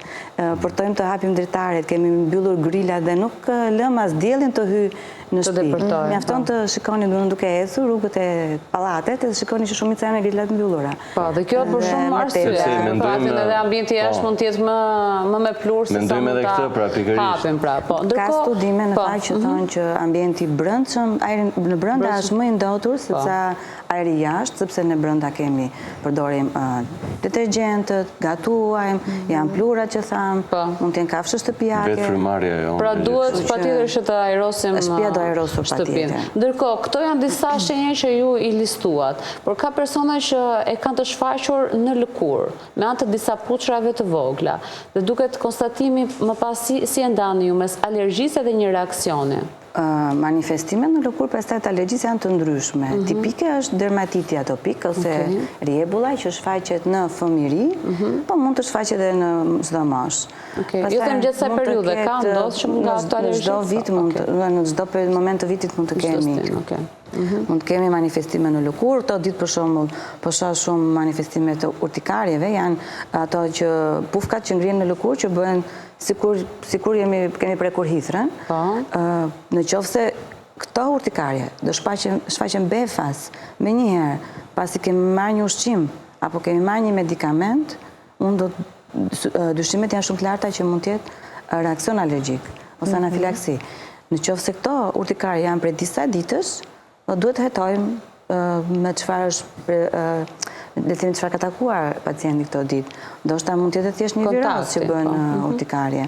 Por anafilaksia është një reakcion që është reakcioni dhe më i rëndë i alergjisë, është një reakcion i menjëhershëm që shfaqet me manifestime në lëkurë, po mund shfaqet me vështirësi në frymarrje, me manifestime gastrointestinale, të gjitha ndodhin menjëherë, ndonjëherë deri në rënje të tensioneve, që i quajmë dhe shokun anafilaktik. Dhe këto janë ato reakcionet më të vështira dhe janë zakonisht ose nga medikamentet, ose nga ushqimet tek ata që janë alergjik nga ushqimet. Që ndoshta mund mos kenë informacion. Janë alergji më të rrezikshme ato nga ushqimet që mbase e kanë edhe efektin më të shpejtë që mund të të çojnë mbase edhe në përshpejtim të gjithë. Alergjia ushqimore është forma më ashtu siç thash bën anafilaksi, që është le të themi reakcioni menjëhershëm, jetë kërcënues. Dhe po, ato që janë diagnostikuar me alergji ushqimore kanë gjithmonë riskun për të bërë anafilaksi. Cilat janë ushqimet ose alergjitë ushqimore që janë më të rrezikshme apo nuk ka një listim të tillë? Nuk ka një le të themi nëse kemi alergji nga ushqimet, mund të ndoshta një herë dy herë mos bëjmë një reaksion kaq të rrezikshëm, por herën e tretë mund ta bëjmë nga çdo lloj ushqimi qoftë ai. A shfaqen alergjitë nga ushqimet në një moshë madhore apo janë të ditura që fëmijë? Disa shfaqen, shumicën e rasteve shfaqen që në fëmijëri, siç është veza dhe qumshi, më pak është mielli, në Shqipëri pothuajse pak fëmijë kanë alergji nga mielli. Po këto ushqime, në fakt, alergji kalojnë dhe kalojnë me rritjen. Ndërkohë po, mund të shfaqen në fëmijëri, në adoleshencë, në moshë të rritur, në çdo moshë, alergjitë nga frutat e thata, alergjitë nga peshku, nga produktet e detit. Dhe me që se jemi të dhe frutat e thata, nëse mund të bëjnë ndërhyrje, se më erdhi edhe një pyetje që thot për djalin, për fëmijën e vet, unë kam jo, okej, që ka në personal, se ka shkruar pa gabim. Unë kam dalë alergjike në plur dhe në disa pemë, ndërtoj edhe tek pema e arës dhe lajthisë. A do të thotë kjo se automatikisht jam alergjike dhe në vetë frutën e tyre, se nuk i kam bërë testet e ushqimit, vetëm ato të ambientit? Tani testin e ushqimit zonja do ta ketë bërë nëse ka provuar ara apo ka ngrënë lajthi. Pra test më parë. Testet e alergjisë bëhen kur ti ke pasur një reakcion, pra nuk bëhen për të parashikuar a do kesh apo jo alergji nga ushqimi. Testet e alergjisë bëhen kur, le të themi, jemi në një ditëlindje dhe po ham një tort me shumë përbërës, ose po ham shumë gjëra, dhe befas bëjmë një reakcion alergjik. Do të kemi parasysh që reakcionet alergjike shfaqen për 20 minuta, 30 minuta, deri 2 orë. Kështu që nëse unë shikoj që brenda 2 orëve të fundit ka ngrënë 4-5 gjëra, atëherë mua duhet të jetoj këto 4-5 gjëra. Dhe në këtë rast bëhen testet alergjisë. Nëse ne ham për ditara dhe nuk na ndodh asgjë, nuk kemi pse bëjmë test alergjie. Mund të kemi alergji nga polenet, po zakonisht është nga poleni lajthisë që testojmë, jo nga arat. Mund të kemi alergji nga poleni lajthisë, që është sezonin e kishte 2-3 muaj para, por nuk është thënë të bëjmë patjetër simptoma me lajthin apo arën. Ndërkohë, një pjesë që është shumë shqetësuese është alergjia ndaj kafshëve. Dhe tashmë është dhe një periudhë që një pjesë shumë e madhe e popullatës ka kafshë shtëpiake, sidomos qenë dhe mace normalisht, po kjo pjesë si duhet trajtohet? Duhet hiqet me njëherë kafshën në momentin që kemi alergji? Po, është vërtet që besoj është shtuar numri familjeve që mbajnë kafshë shtëpiake dhe si rrjedhim janë shtuar dhe alergjit të lidhura me të. Po, në momentin që, le themi, diagnostikojmë që kemi alergji nga kafshë shtëpiake, nëse simptomat janë ende të lehta, edhe ndarja nga kafsha shtëpiake shumë e vështirë, të paktën rekomandojmë që kafshë shtëpiake të mos hynë në dhomën e gjumit të personit që ka alergji. Megjithatë, rekomandimi im, le themi, për fundimtar është që të heqim kafshën nga shtëpia, sepse avash shoh që nga të shtima dhe bllokimi i hundëve ne shkojmë drejt astmës alergjike kur kemi kafshë shtëpiake. Edhe rastet me astëm nga qenia apo macja bëjnë astma shumë të rënda. Dhe kam dhe 2-3 raste që edhe, që le themi e kishte lënë aq shumë pas dore astmën, sa dhe kur hoqën kafshë shtëpiake, astma vazhdoi dhe mbeti aty. Kështu që është shumë e rëndësishme që kur e shohim, e diagnostikojmë, të marrim masa. Dhe kanë këtë vështirësinë më mirë të rrezikojnë në shëndetin e tyre sa të largojnë kafshën nga shtëpia? Po e ka në ca raste, po le të themi, domethënë është puna mjeku që duhet t'i bindi.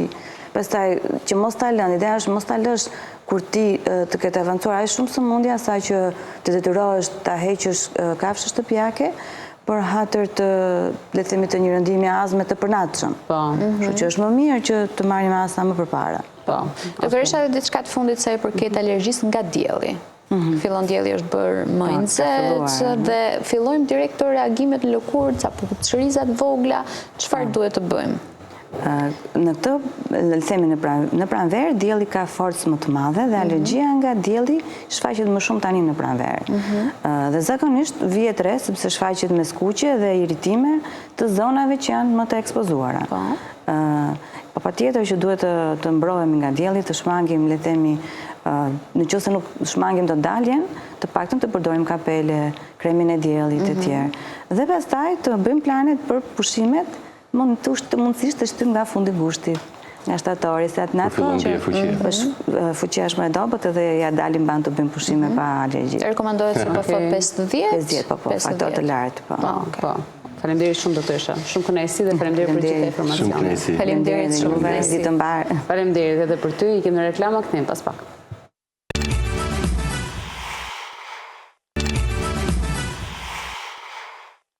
Jemi rikthyer, jemi në studio dhe më qenë se sot është dita botërore e biçikletave, patjetër që do të flasim për to dhe në fakt edhe për të gjitha efektet e mira që ka në trup dhe pa diskutim që do të kemi edhe një kampione që është në një moshë fare të re dhe në fakt na bën shumë krenar. Edhe është Nelia Kabetaj, që është cikliste. Kemi një lidhje me Skype nga Italia dhe ndërkohë po edhe Paula Gjoshi që është fizioterapiste, kemi në studio. Mirëmëngjes Nelia. Mirëmëngjes. Të përshëndesim. Të përshëndesim. Mezi të pas ka dalë gjumi sot, se të shoh shumë për gjumur ende. Jo, kam qenë mirë. Jo, është mirë, është okej. Super. Nelia, ti e kaq e vogël dhe na bën kaq shumë krenar dhe ti nuk rresh thëni që jam shqiptare dhe përfaqësoj Shqipërinë. Kur e ke nisur ti historinë me biçikletën, kur ka qenë vozitja jote e parë, xhiro jote e parë? Edhe gëzuar. Po. Gëzuar ditën e bicikletës. Tënde. Kam filluar kur isha 8 vjeçare, 8 vjet, edhe se babi ka shku në biciklet, edhe tash edhe unë shku në biciklet edhe ka filluar kështu. Po, ta mësoj ai pra. Po. Dhe kur ishte ai momenti që për te atyre xhirove si fëmijë bashkë me babin, ti fillove ta marrë ciklizmin si një sport më vete. Po. Në çfarë moshe fillove të provoje garat profesionale? Garat profesionale kemi mësime pa kur je junior, kategoria junior. Edhe kam filluar ka pëlqyer shumë. Edhe gati kur isha 8 vjet isha filluar me garuar, ma nuk ishin garat shumë importante. Po. Ma kam garuar kur kam filluar me shku në biciklet. Do të thënë sa mëse bicikletën direkt hyri në gara. Po patjetër. Kjo është fantastike. Po pastaj kur ishte ai momenti që fillove të marrësh ato çmimet e para mbase, të bësh ato fitoret e para që të binin që ta vazhdoje si rrugë. Kampionati Toskanës, kampionatat italisë. Nelia, nëse do babi mund të bashkohet, se po e dëgjojmë, mund të na përshëndes babi. Babonës. Mund të bashkohet nëse do. Po, do ishte kënaqësi. Hajde babi. Mirëmëngjes Zoti Valentin, përshëndesim. Në rast të parë bravo që i ke dhënë këtë lloj kulture vajzës tënde, që ajo flet shqipen kaq shumë mirë, gjithashtu dhe që bën krenare edhe Shqipërinë pa diskutim. Edhe gëzuar, se do të themi edhe ty gëzuar sot ditën. Faleminderit edhe ju e gëzuar. Dhe siç Nelia e tregoi, në fakt ke qenë ti ai që i ke trashëguar pasionin për ciklizmin. Ti e ke pasur në nivel profesional apo ka qenë pasion edhe për ty? Ja, ka qenë thjesht amatoriale. Dhe kur fillove pastaj që bashkë me vajzën, se në fakt edhe dje kur po flisnim, deri vonë keni qenë në një aktivitet apo jo, keni qenë në mal me biçikletë. Kur i keni filluar ju daljet e para? Po, normale se bicikleta duhet ta pedalër, do me thonë, si ti eshe në nivel të lartë. Po ndërkohë ti jam mësove vajzës bicikletën për qef, e mendoj që ajo do të ishte një kampione? Disa tipare i dallën disa tipare, po nuk më nën kur thjesht e nisë si loj, masanej zanat vina amplifikohen. Dhe si ka qenë për ty si prind momenti i parë që Nelia ka fituar një çmim sa i përket ciklizmit? Për një prind është zonë tepër e madhe, ki pasur shko shë fëmijën tonë sidomos duke bë aktivitet sportiv. Se thash edhe herë, nisë gjithsa si loj, talon shte, më thonë, largë disa zonave që si nuk më pëlqejnë më shumë, më thonë. Edhe është e aktivizuar, më thonë, gjithmi duke bën sport, edhe nuk ka kohë me bën zonat tjera. Sa gjatë stërvitet Nelias, sa është ajo kozgjatja e përditshme që ajo mund të merret me këtë pjesë? Kozgjatja më varet, dhe më thonë, kur kemi kompeticione të rëndësishme, edhe orët është sikur puna e punës, edhe kozgjatja zgjatë më tepër. Po, ndërkohë Nelia më trego pak. Më zgjasin 2-3 orë në ditë, me 2-3 pauza gjatë javës, për me bërë rekuperim, dhe më thonë, muskujve. Zakonisht terrenet malore janë ato që janë stërvitja më e madhe që mund të bëhet, apo ndryshon në varësi të garës? Atëre, më varet e gjithsesi në përmjet garave, po Nelia nga që është 80% më shumë, dhe më thonë, në disiplinën në mountain bike.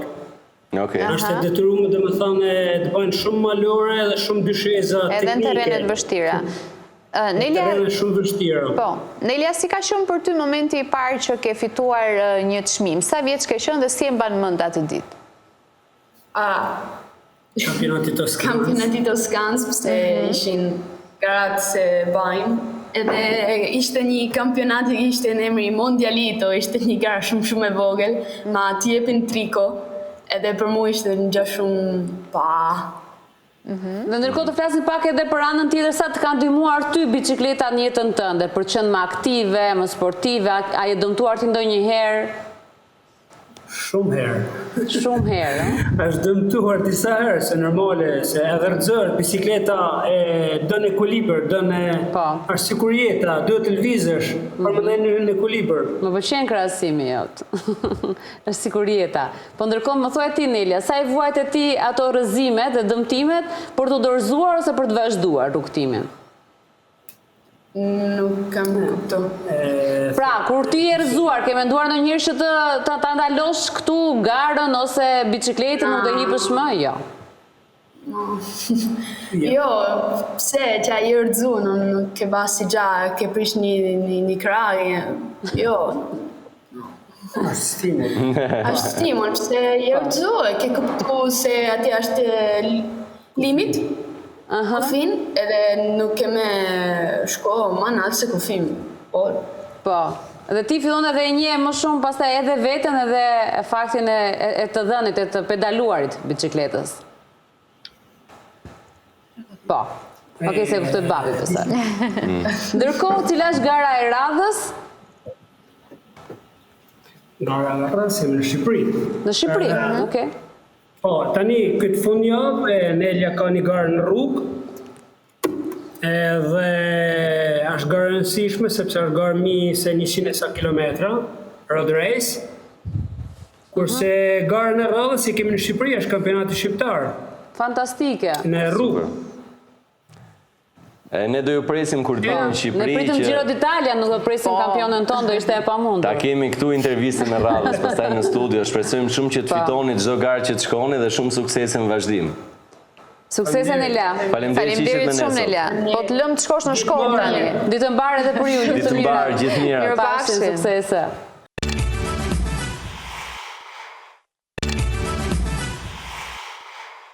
Sa e mirë, Paula. 18 vjeçe dhe flasim për një që e nisi si fëmijë, si gjithë fëmijët që mësojnë bicikletën, ne domethënë se re nuk e kam mësuar bicikletën. Është gjë shumë e mirë që dëgjon të rinj që arrin kaq shumë, edhe sidomos ku sedentarizmi ka kapluar kudo botën, kjo është diçka shumë interesante për të dëgjuar. Por ndërkohë ti vet? Unë si re. Por ti ke ardhur sot të flasësh për efektet. Unë merrem me sporte tjera, domethënë se bicikleta palestër për shembull. Po, aktivitet fizik ndihmon shumë, kështu që secili prej nesh zgjidh disiplinën që dëshiron. Ashtu si re edhe për trupin bicikleta, për gjendjen fizike, mbase edhe për probleme të ndryshme muskulare. Ciklizmi në tërësi është një disiplinë shumë ekologjike që bën jo vetëm mirë për trupin ton, por edhe për mjedisin. Pra ndot më pak dhe forcon më shumë pjesën e trupit. Normalisht janë këmbët ato që forcohen më së shumti dhe normalisht edhe trungu, por te gjitha pjesët e këmbëve të jep më shumë forcë dhe djeg shumë kalori. Ndërkohë, pasi kemi kaluar një operacion në këmbë, sa sugjerohet që të jemi bicikletë? Në sa të caktuara, unë e përmenda edhe më parë kur po diskutonim që bicikleta statike është prezente në fizioterapi, sepse është shumë ndihmuese si formë ushtrimi për të forcuar. Dhe tek operacionet e gjurit në stadie të caktuara sugjerohet të bëj bicikleta, por kur ka kaluar pjesa akute dhe inflamacionit, kur është perfekt te territori për forcim muskular, hyn në lojë pjesa e bicikletës, që zakonisht te pjesa subkronike ose pjesa kronike pas disa javësh zakonisht. Dhe forcon shumë sidomos quadricepsin, muskulin përpara të kofshët, që është mbreti në thonjza, sepse ka 4 kokë i gjurit. Kështu që duhet bicikleta ndihmon shumë tek forcimi i gjurit. Po tek mosha e tretë që zgjedhin që për ditëshmërinë e tyre ta bëjnë bicikletë, kanë gjithë jetën që ndoshta janë mësuar me bicikletë, por ndërkohë kanë problemet e moshës, të dhimbjet e gjunjëve, të këmbëve. Ai ndihmon për të qenë më aktiv dhe për të qetësuar ndoshta edhe dhimbjen apo i lodh më shumë? Ndihmon shumë, sepse po kërkoja disa studime, pikërisht për rastin sotëm, përgatitemi çik para se të vi, por që dhe ishte një fakt shumë interesant që pjesa e artritit ose sëmundjeve reumatizmale ndihmonte shumë bicikleta, sepse është një disiplinë ose sport ose një aktivitet, si mund të quhet, që artikulacionet nuk janë në stres, sepse ne kur vrapojmë, kur jemi në palestër, pesha e trupit ton i vendos në stres artikulacionet dhe parandalon pjesën e artritit. Dhe personat që kanë artrit, jo në stadin akut, inflamator, kur nuk kanë dhimbje, bicikleta ndihmon shumë, sepse rrit lëngun sinovial, që është ai lëngu që bën të mundur lubrifikimin e nyjeve. Pra ndihmon shumë te ky aspekt dhe normalisht kishte edhe shumë studime që e ndalojnë përdorimin e ciklizmit ose bicikletave, por për shembull mund të jetë ndaluar. Po pas operacionit është e kundërindikuar direkt, sa të mbyllet pjesa e fazës inflamatore. Po tek personat që ta përmenda pak më herët në fakt që vinë për fizioterapi me bicikletë, bëjnë fizioterapi dhe ikin prapë me bicikletë. Në varësi të stadit nuk bëjnë makinë ose nuk vinë të shtruar për shkak ose të shoqëruar. Në varësi të problematikës ku ta gjejmë që pacienti që aq aktiv për të ardhur me bicikletë, ku ta gjejmë. Por janë disa diagnoza që nuk lejohet bicikleta. Hernia diskale. Jo, në skolios s'ka problem fare. Vetëm palestra në skolios që duhet jetë diçka alternuar në varësi të gradës, por ti mund të ndikësh një aktivitet fizik. Bicikleta në hernie është e kundërindikuar tek rastet akute, sepse vetë pozicioni në bicikletë është i krusur, i përkulur përpara dhe ai është një lëvizje ose një pozicion që stimulon hernien. Kështu që ne në stadet akute kur pacientët kanë dhimbje nuk e këshillojmë pjesën e bicikletave, por nuk do thotë që këta pacient nuk duhet ngasin bicikleta. E përkeson posturën? Po, e përkeqëson posturën, personat që kanë tendencë në moshë meshkujt, që kanë tendencë që të rrinë në pozicion të krusut, ai pozicioni i biçikletës e thellon akoma më shumë. Nuk po jemi tani me vizoret ju masë se duhet të rini, por e rëndësishme është që të krijohet një ekuilibër midis aktivitetit fizik, pra biçikleta mos jetë i vetmi aktivitet fizik për pjesën posturale. Pra nuk ndihmon në posturë biçikleta, ndihmon shumë në forcimin e këmbëve, ndihmon shumë në harxhimin e kalorive. Nga Giro Italia shumë studime dolën që harxhon shumë kalori ciklistët dhe prandaj janë aq linë ose aq të hollë si fizionomia e trupit të tyre, kështu që varet e pjesë. Ndërkohë se po shikoj të fotot me fëmijë, ama kur i mësojmë që fëmijë, biçikletën ka një lloj, duket sikur është një lloj rregulli që ti duhet të rish patjetër drejt. Duhet të t'i mbash tek timoni dhe të kesh posturën të drejtë. Ndërsa kur rritesh, ke tendencë ulje, ka një krusje njeriu. Ose dhe trupi rritet. Fëmijët është shumë e lezetshme sepse fëmijët dinë më mirë të qëndrojnë se sa adultët. Subkonscienca e tyre, ata nuk... Do të thënë një i rritur nuk e mëson kur biçikletën. Jo, mund ta mësoj biçikletën, mund ta mësoj më shpejt me të rriturit, se jemi...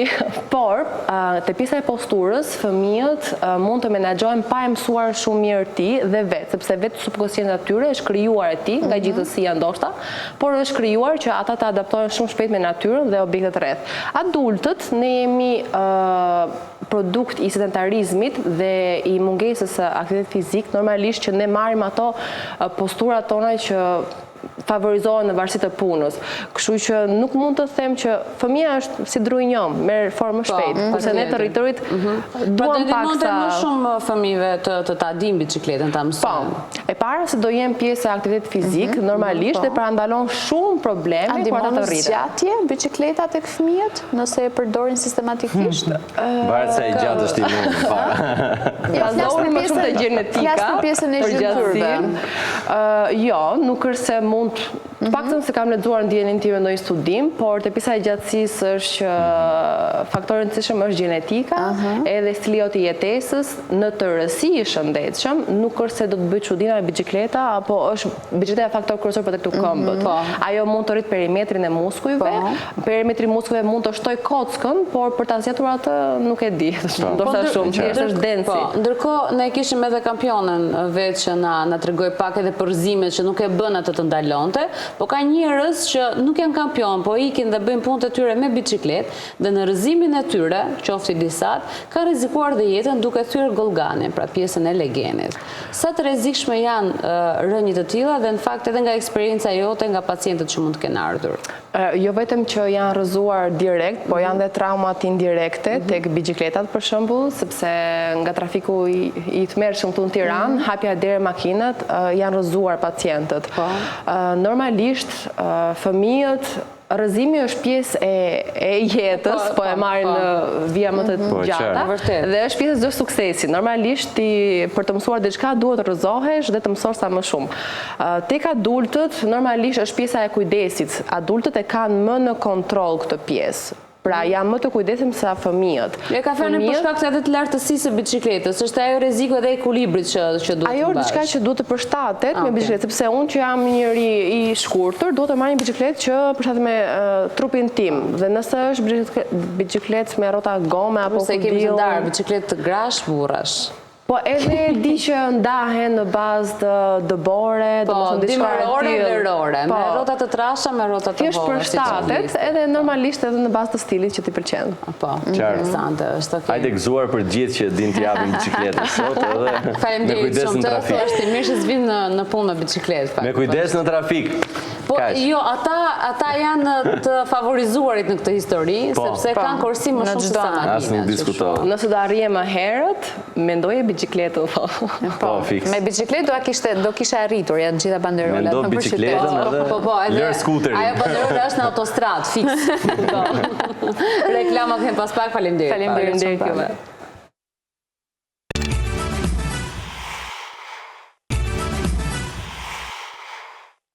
Jemi në studio. Tani dilema tuaja, se unë kam dëgjuar si histori. Edhe në si histori, po në të shkuarën, jo në të tashmen. Ti do ta dish a ekziston akoma si fenomen. Unë shpresoj shumë që Matina të na thot kundërtën fakt këtë fenomenin. Ka qenë është një mit, nuk ka ekzistuar. Po ta thot që është një mit ose ta thot faktën që pse je i friksuar? Po se aman të keqë. Unë thjesht po mendoj momentin tani që na shkruajnë mamat dhe na thon edhe ju.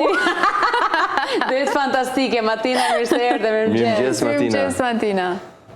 Mirëmëngjes. Ajo që po flasim për parantezë është ai imazhi i vendosjes së foshnjave poshtë gjirit të kafshëve, të lopës, të delës dhe të dis. E thën kështu troç fare. Ajo ishte të mërshme. Pa, të mërë, edhe nga ana e higjienës, ndonjë shkelm nga kafsha, nuk e di. Mendimet që vërshojnë kur e shikon atë si imazh është. Këtë po thonim në fakt edhe po e thoja që ne menduam mos është ndonjë rast sporadik në të shkuarën, po Bora na thotë që ka gjasat që të ndodhin edhe sot e kësaj dite. Në zonat rurale mos je sigurt. Shpresojmë që jo, të paktën të jetë i miel. Po, do me thënë, sepse do flasim edhe ne bëjmë nota humori, por që unë kam dëgjuar histori të vërteta shumë reale para disa kohësh, para disa vitesh, jo shumë largë, do me thënë, që tregonin të paktën gjyshet e mia që po ka ndodhur që kur kishim mungesë të qumshit të gjirit, e vendosnin kokën e fëmijëve tek kishte gra në zonë që e vendosnin tek kafshët, pra tek gjoksit e tyre për të marrë qumshtin. Do të thënë është absurde ta mendosh, ta thuash pa diskutim. Pastaj hajde flasim për efektet negative që mund të ketë qumshti i pasterizuar. Do më thënë, në rast të parë, ne dim shumë mirë që fëmia nuk ka imunitet, e ka shumë të dobët dhe arsyeja pse qumshti i gjirit për shembull është shumë më i mirë se sa qumshti edhe formul është sepse ka ato përbërësit imunitar, siç janë imunoglobulinat A, laktoferina, apo dhe qelida imunitare të gjalla. Dhe për më tepër, kur ti mendon që fëmia mund të vendoset direkt tek një kafshë për të pirë qumësht, kjo del kundër nocionit të mbrojtjes së fëmijës nga ana imunitare dhe qëndrimit dhe ruajtjes së asepsisë, pra të sterilitetit, më kupton? Në rast të parë. Nga ana tjetër, pastaj sigurisht që qumshti i prodhuar direkt nga kafsha është i papasterizuar, pra nuk i ka kaluar ato ciklet e pastrimit, të disinfektimit apo të sterilizimit, kështu që normalisht që është dyfish sulm ndaj imunitetit të një fëmie. Dhe më pas vjen re këto ndryshime, ose nënat mund të zgjedhin që ta kenë marrë të qumshtin e lopës, ose të dis, ose të deles, ta kenë zirë dhe t'ja kenë dhënë foshnjës në moshë fare të vogël. Sa e lejuar është? Tani, në rast të parë, qumshti i cili merret nga kafsha direkt, edhe nëse pasterizohet, nuk është i duhur nga ana nutricionale për fëmijën. Sepse qumshti i gjirit ka sasi shumë të lartë të ujit, pastaj të yndyrnave dhe të karbohidrateve. Ndërkohë që qumshti i lopës apo i dis ka një përmbajtje më të lartë në proteina dhe në minerale, ndërkohë që qumshti i gjirit ka shumë pak minerale dhe vitamina, sepse i përshtatet pikërisht sistemit tretës të fëmijës që nuk është plotësisht i maturuar. Dhe përgjithsisht fëmijët të cilët mund të ushqehen me qumësh, lope apo dhije, të cilët mund të jenë edhe të pasterizuar, mund ta zëvendësojnë qumshtin e gjirit? Kolika. Po, kanë më shumë kolika. Po, kanë më shumë kolika, kanë më shumë dhimbje barku sepse kanë pa aftësi ose vështirësi për ta asimiluar atë si ushqim. Po. Nuk e zëvendëson dot qumshtin e gjirit. Qumshti i gjirit është liquid gold, pra ari i lëngshëm, i cili përveç se nga ana nutricionale, i cili ka shumë pak proteina minerale në mënyrë që t'i përshtatet veshkave të fëmijës, sistemit tretës, ka përbërës të caktuar të cilët ndikojnë në thithjen e hekurit, sado pak hekur që mund të përmbajë qumshti i gjirit, ka atë që quhet laktoferina, dhe qumshti i lopës për shembull nuk përmban fare hekur. E përpasoj fëmijët të cilët mund të ushqehen ekskluzivisht me qumësh lope të pasterizuar, mund të bëjnë gjakderi dhe sidomos të zorës dhe shfaqen ato feqet me pika të kuqe që ne i zbulojmë kur bëjmë ato testet e feqeve, të ekzaminimit të tyre. Ndërkohë, nga ana tjetër, sigurisht që qumshti i gjirit përmban këto qelizat imunitare që ndonjëherë janë dhe të gjalla, prandaj qumshti i gjirit konsiderohet edhe si një ushqim i gjallë. Për arsye sepse përmban këto Deri në çfarë moshe duhet të ketë një fëmijë? Që mund të Deri në çfarë moshe një fëmijë nuk i lejohet paktën pjesa e qumshtit të lopës ose për shkak edhe të rezistencës edhe të imunitetit personal? Deri në 1 vjeç. Pra, OBSH rekomandon që fëmia të ushqehet ekskluzivisht me qumësht gjiri ose formul, pra gjithmonë formula është opsion më i sigurt se sa qumshti i lopës apo i vis direkt i pasterizuar. Deri në 1 vjeç, sepse deri në 6 muaj duhet të ushqehet vetëm i të, pastaj krahas ushqyerjes komplementare, pra dhe ushqimeve të tjera. Ndërkohë që ka nëna që mund ta vazhdojnë deri 2 vjeç, 3 vjeç, sado kjo është në dëshirën edhe të nënës dhe të fëmijës patjetër. Ti sapo the që në rastet e mungesës së qumshtit të gjirit, zvendësuesi më i mirë është formula, po ndërkohë kemi parë shumë nëna të reja që janë shumë skeptike për të përdorur qumshtin formul. Është më i ngjashmi? Duhet ta zgjedhim me kujdes ndoshta çfarë elementesh duhet përmbaj, qoftë edhe te paketimi? Qumshtet formul, në përgjithsisht, atë çfarë kanë ndryshe nga, po them, qumshti i lopës, kanë pasurimin dhe varfërimin me disa nutrientë për t'ju përshtatur fëmijës. Pra, në rast se qumshti i lopës i pasterizuar direkt mund të përmbajë shumë proteina dhe shumë minerale, që shpeshherë mund të vështirësojnë edhe veshkën e fëmijës, qumshti formul është më i varfëruar në to. Nga ana tjetër, qumshti i lopës nuk përmban pothuajse fare omega 3, që është një ndër yndyrnat më të rëndësishme për zhvillimin e trurit, për zhvillimin kockor, sidomos të fëmijës që është aq i vogël dhe i ka të gjitha organet dhe sistemet në rritje. Nëse do të flasim për qumshtin e gjirit, ai përmban disa yndyrna, të cilat të para në mikroskop janë aq të mëdha sa që duken sikur janë flucka. Ndërkohë që qumshti i lopës përmban yndyrna shumë të vogla, sidomos kur pasterizohet, që është, si do thuash, kusht i domosdoshëm për të ruajtur sterilitetin edhe për t'ia dhënë fëmijës si formë e sigurt. Këto yndyrna bëhen akoma dhe më të vogla dhe humbasin ato që janë me varg të gjatë, siç është omega 3-shi. Ndaj, gjithmonë, formula është shumë më e sigurt se sa qumshti i lopës, sepse pasurohet me disa gjëra që ndonjëherë nënat mund t'ja anashkalojnë. Nga ana tjetër, shumë e rëndësishme, tek qumshti i gjirit është që përmban dhe probiotik. Janë disa oligosakaride, disa karbohidrate, të cilat shërbejnë si ushqim për bakteret e zorës që fillojnë të instalohen, të vendosen në zorën e bebit që kur lind. Pra, nëse lind në rrugë vaginale, ekspozohet në lëkurë, në qoftë se lind cezariane, që nga biberoni, nga gjiri, nga goja fillon dhe pasurohet me bakteret të cilat shkojnë në zorë dhe pasurojnë florën bakteriale. Kështu që në qoftë se do ishte formulat përgjithsisht pasurohen me probiotik, ndërkohë që qumshti i lopës nuk i përmban këto. Shumë interesante. Ndërkohë, meqense jemi e përmend dhe më vjen ndërmend të cekim paksa qumshtin e nënës në momentet e para të lindjes së bebit. Dhe është që thuhet kullostra. Kullostra. Kullostra, se kisha harruar dhe si terminologji.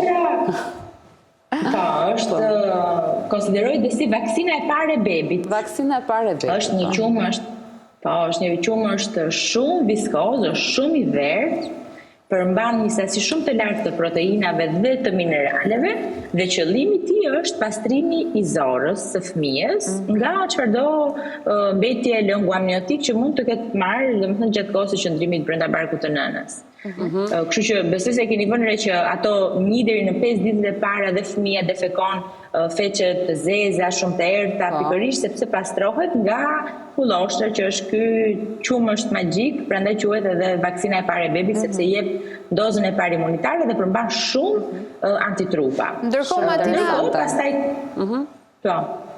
jo thjesht pastaj qumshi pastaj varfërohet në këto proteina, pasurohet në yndyrna derisa arrin në formën e tij përfundimtare të përbërjes. Tek qumshti i gjirit kam dëgjuar që shumë persona e përdorin dhe për trajtimin e sëmundjeve të tjera, persona të rritur flas. nuk e di tamam se për çfarë përdoret, po di që ka përdorim. Sa I takon, për shembull, edhe unë vetë kam pasur sasi të madhe të qumshtit dhe kam ruajtur në ngrirje.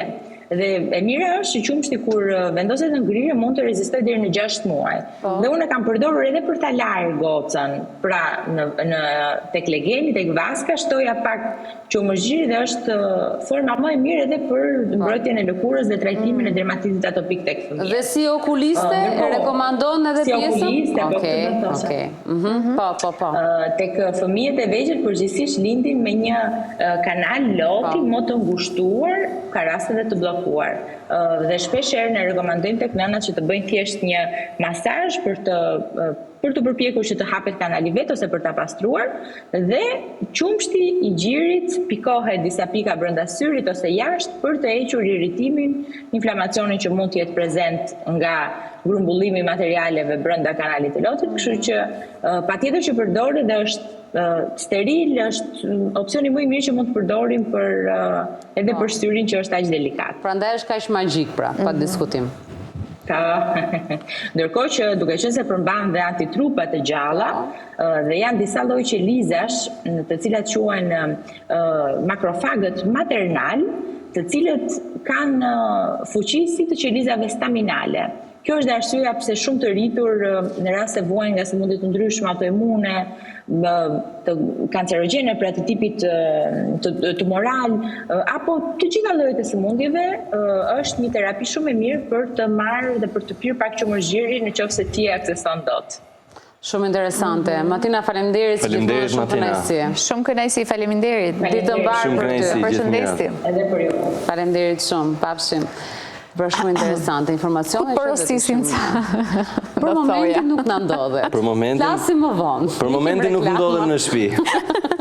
Reklama kthejmë pas pak.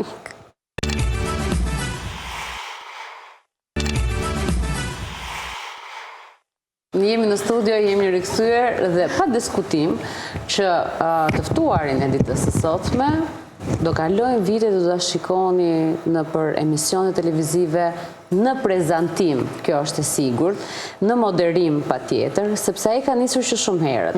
Tani është 14 vjeç, do imagjino tani sa e njohur është. Kemi një koleg mes nesh sot. Mirëserdhje koleg, si je? Mirë se u gjeta, mirëmëngjesi ose si thojmë në Shkodër, si keni një? Si keni një? Kemi mërdit këtu. Po kjo na duhet, kjo na duhet. Tani unë erdha te ju, po kam sjellë edhe Shkodrën te ju. Sa mirë ke bërë shumë mirë se ne duam shumë Shkodrën. Faleminderit. Dhe shumë suksese dhe bravo edhe për eksperiencën e fundit në festivalin e fëmijëve. Shumë faleminderit. Si shkoi? Erdha me shumë qejf, në fakt me fol për këtë gjatë, duke se jam edhe akoma në atë alegrinë e festivalit. Festivali shkoi shumë mirë, ishte një magji e vërtetë, nga e cila e kemi pak të vështirë të dalim tashmë, po ti ishe pjesë e stafit, dhe ndërkohë bëhe dhe intervista, tu ishe edhe në rolin e moderatorit, apo jo? Po e ka marrë me vete.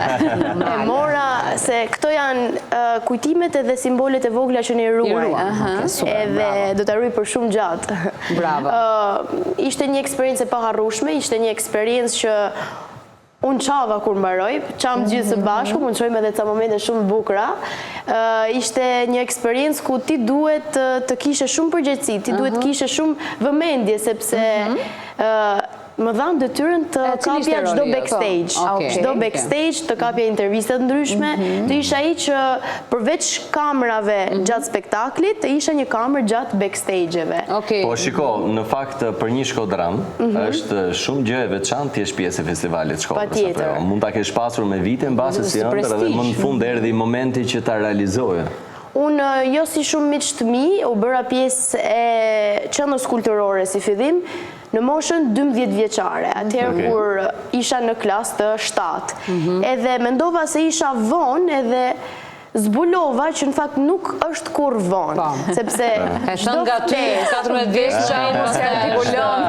çdo ftesë, çdo organizim, çdo aktivitet në cilin unë kam marrë pjesë, mund të them se nuk ishte kur vonë, ishte herët. Noeli mendova kur të pashtë shumë do këndojë Noeli tani te festivali tash çfarë bëj? Noeli nuk do këndoj deri në momentin që s'ka çat prezantoj. Që do ndodhi ndonjëherë, Po pse jo, mos këndoj.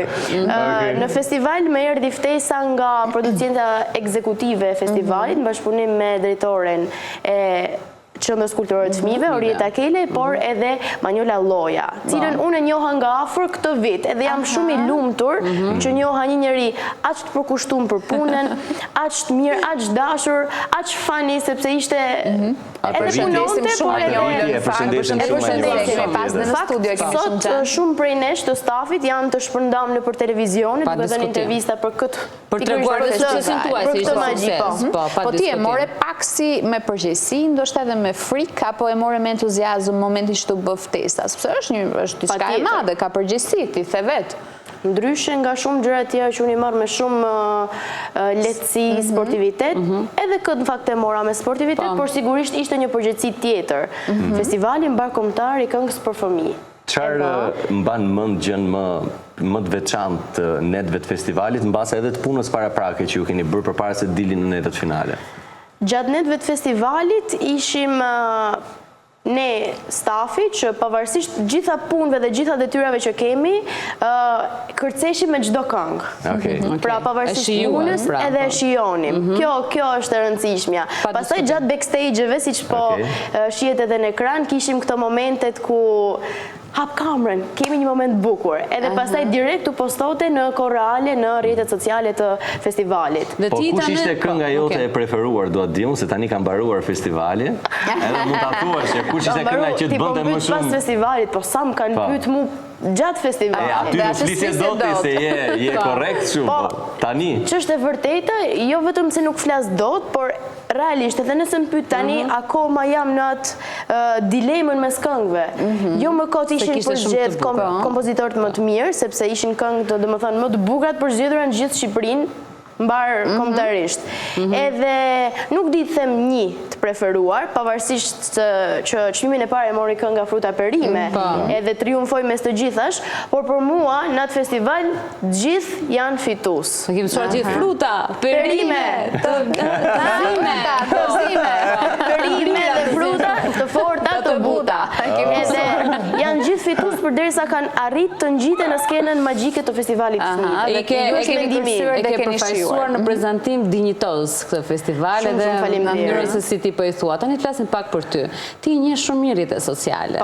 Prezantimin aty e bën në mënyrë perfekte. Është menaxher marketingu me rrjetet sociale. Kupton ti 14 vjeç. Ti bën takime me personazhe të njohura. Patjetër. Të ka shijuar shumë kjo pjesë, edhe kur je futur kësaj botës, le të themi, edhe virtuale. Kësaj botës, siç e kam përmendur edhe në intervista të tjera, unë nuk e dim, prandaj po patjetër i përsëris. Jam fut kësaj bote ka rreth 2 vite, jam fut kësaj aventure të mrekullueshme. Pra 12 vjeç. Po 12 vjeç dhe ishte gjithçka, domethënë me një nismë të marrë nga këngëtari i njohur Mateos Froku, cilin unë e përshëndes shumë. Ai më futi në botën e skenës. Aty unë dola në një skenë të madhe para një publiku shumë të madh dhe shumë të bukur siç është ai Shkodran për herë të parë.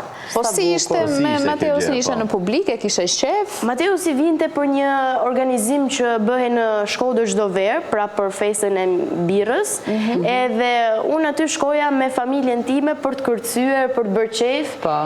Edhe njëkohësisht për dëgjuar Mateosin, ishim fanca familjarisht të Mateosit. Dhe unë realizoja këto videot e mia në kanalin e YouTube për treguar ç'bëj unë, si po shkruaj gjëra. I vogël atëherë, kur e mendoj tani them wow. Edhe Mateosi rastësisht pasi kreu kjo festa, pasi kreu ky organizimi, e pau videon time në YouTube, i bëri share si fillim në Instagram dhe pastaj si për ironi të fatit unë e takova pas ca muajsh në një rrugë në Shkodër. Edhe më përgëzoi shumë dhe më bëri ftesën që një ditë ai të më mundsonte intervistën time profesionale me të. Pra të dilja me të para koncertit dhe të kapja backstage-et, intervistat që unë realizoj në kanalin tim në YouTube. I emocionuar besoj? I emocionuar, por edhe i vlerësuar se jo çdo artist në kohët e sotme të jep mundësinë të marri me vete edhe të intervistosh. Edhe për shkak, në rast parë për shkak të moshës, po duhet që ti je mirënjohës aty. Po ti si përgatitesh për të bërë këto intervistat? Apo ti thjesht e kishe shef dhe kishe çdo pyetje spontane, apo të duhet që të hysh, ta shohësh, ta studiosh mirë, të bësh pyetje të shkruara? Nëse shohim këtë evoluimin e intervistave të mia, që nga kanali YouTube deri tek tashmë në televizion, ka shumë për të thënë, pasi atëherë kur nëse mund të marr mend intervistën time të parë me Mateusin, mu desh të ulesha dhe të shkruaja pyetjet. Pavarësisht se më vinin direkte dhe i shkruaja, duhet isha i përgatitur si ishte era parë.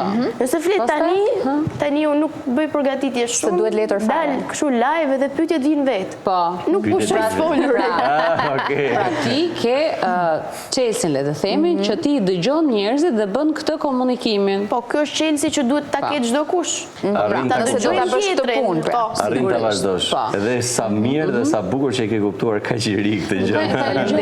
Ti ke një prerje të lindur për ekran, dhe kjo është e padiskutueshme. Do të thënë që ndrimi jot, përpos faktit që të shton e ke vlerë të shtuar të qenit Shkodran. Pra të qenit Shkodran ta bën akoma edhe më shumë të aksesueshme. Po dash me kanë shumë modest. Me kanë, po ti e ke përvetësuar, e ke bërë tënde. Patjetër, po pa dash me kanë shumë modest. Unë edhe ndjej tek vetja këtë gjë në skenë, se kur dal këtu para këtyre kamerave, unë ndihem si në shtëpi time. Bravo. Pra je familjar. Ka një kritik të vogël edhe nga familja, por edhe nga të tjerë që unë të ruaj dialektin tem. Por normalisht kur je para kamerave, është ajo pozita e të me ndërthur gjuhën tënde me gjuhën letrare. Të flasësh standard. Dhe sigurisht që ti arrin ta bësh balancin. Ti di kur të zgjedhësh edhe të flasësh si Shkodran edhe të flasësh në letrare. Di me e ba. Bravo që se të regon që Kë ke ti atë, le të themi, mbështetësin më të madh në familjen tënde, ose atë personin që gjatë gjithë kohës të shtyn ty për të bërë gjëra të reja? Mbështetja ime më e madhe, jo vetëm familje, por në botë janë prindërit e mi. Ata që nisën duke besuar tek unë dhe vazhdojnë besojnë tek unë. Edhe unë besoj për gjithmonë tek ata. Fantastike. Bravo, super dedikim. Cila ka qenë intervista që të ka shijuar më shumë, me kë personazh që ti nuk e prisje, për shembull? Mund të them e para, me Mateusin, se nuk e prisja. Realisht nuk e prisja që një personazh që unë e shoh në televizor, e shoh në këngë ndryshme, vitë më thotë mu, do të marrë me vete dhe të më bësh intervistë. Pra ka personazhe që janë shumë të thjeshtë, pra edhe ishte kjo që ty të ndryshoj rrjedhën e jetës, le të themi, po përveç prezantimit ti ke shumë qejf dhe aktrimin. Dhe je shumë i angazhuar. Dhe sidomos te ato bejtet shkodrane, di që ke marrë çmime, po presim një bejt, ta i bësh, si thua. Këtë nga e ke të trashëguar këtë, apo është kështu, është lind me Shkodran? Ja, dhe pamjet në e si u marr punën unë avashavas. Si që shojmë edhe në ekran, unë shfaqem në teatr gjatë një musical-i të realizuar në dhjetor, në mars, dhe nëse për ironi të fatit sërish, unë nesër jam në Berat me një shfaqje në festivalin barkombëtar të teatrit për fëmijë. Bëj pak të Beratit tënd. Po, Berati, nga Berati, patjetër, duhet të rrokide shumë Noelin. Në shfaqja që po shihet tani në ekran, në shfaqje që do realizoj nesër, unë kam 2 role. Pra me një afat shkurt kohor për të ndryshuar veshjen, personalitetin e gjitha. Shumë shpejtësi edhe po. Te pjesa e bejteve më shëndro pak tani? Po, te pjesa e bejteve. Që ke marrë dhe një çmim? Ftesa për bejtet Shkodrane erdhi pikërisht në teatrin Migjeni, kur unë po prezantoja një konkurs zërash në Shkodër, Bilbilat. Ishte një zotëri që unë akoma jam mirënjohës, i cili më tha, eja pak, se unë kisha kry provat atyre, edhe më tha, eja pak, si quesh, Noel Hoxha, i thash. Unë tha, ty tha, do të marrë, tha, në bejtat Shkodrane, tha, edhe ti do të në nderosh ta, se unë të kam pikasta, që ti do të në nderosh. Dita bësh të gjënë. Mora pjesë në bejtat Shkodrane në spektaklin e majit të vitit kaluar, pra është bërë një vit që atëherë, dhe Bejtat Shkodrane pati një shitje biletash të më thënë në një kohë rekord. Dhe ti kishe një pjesë atje?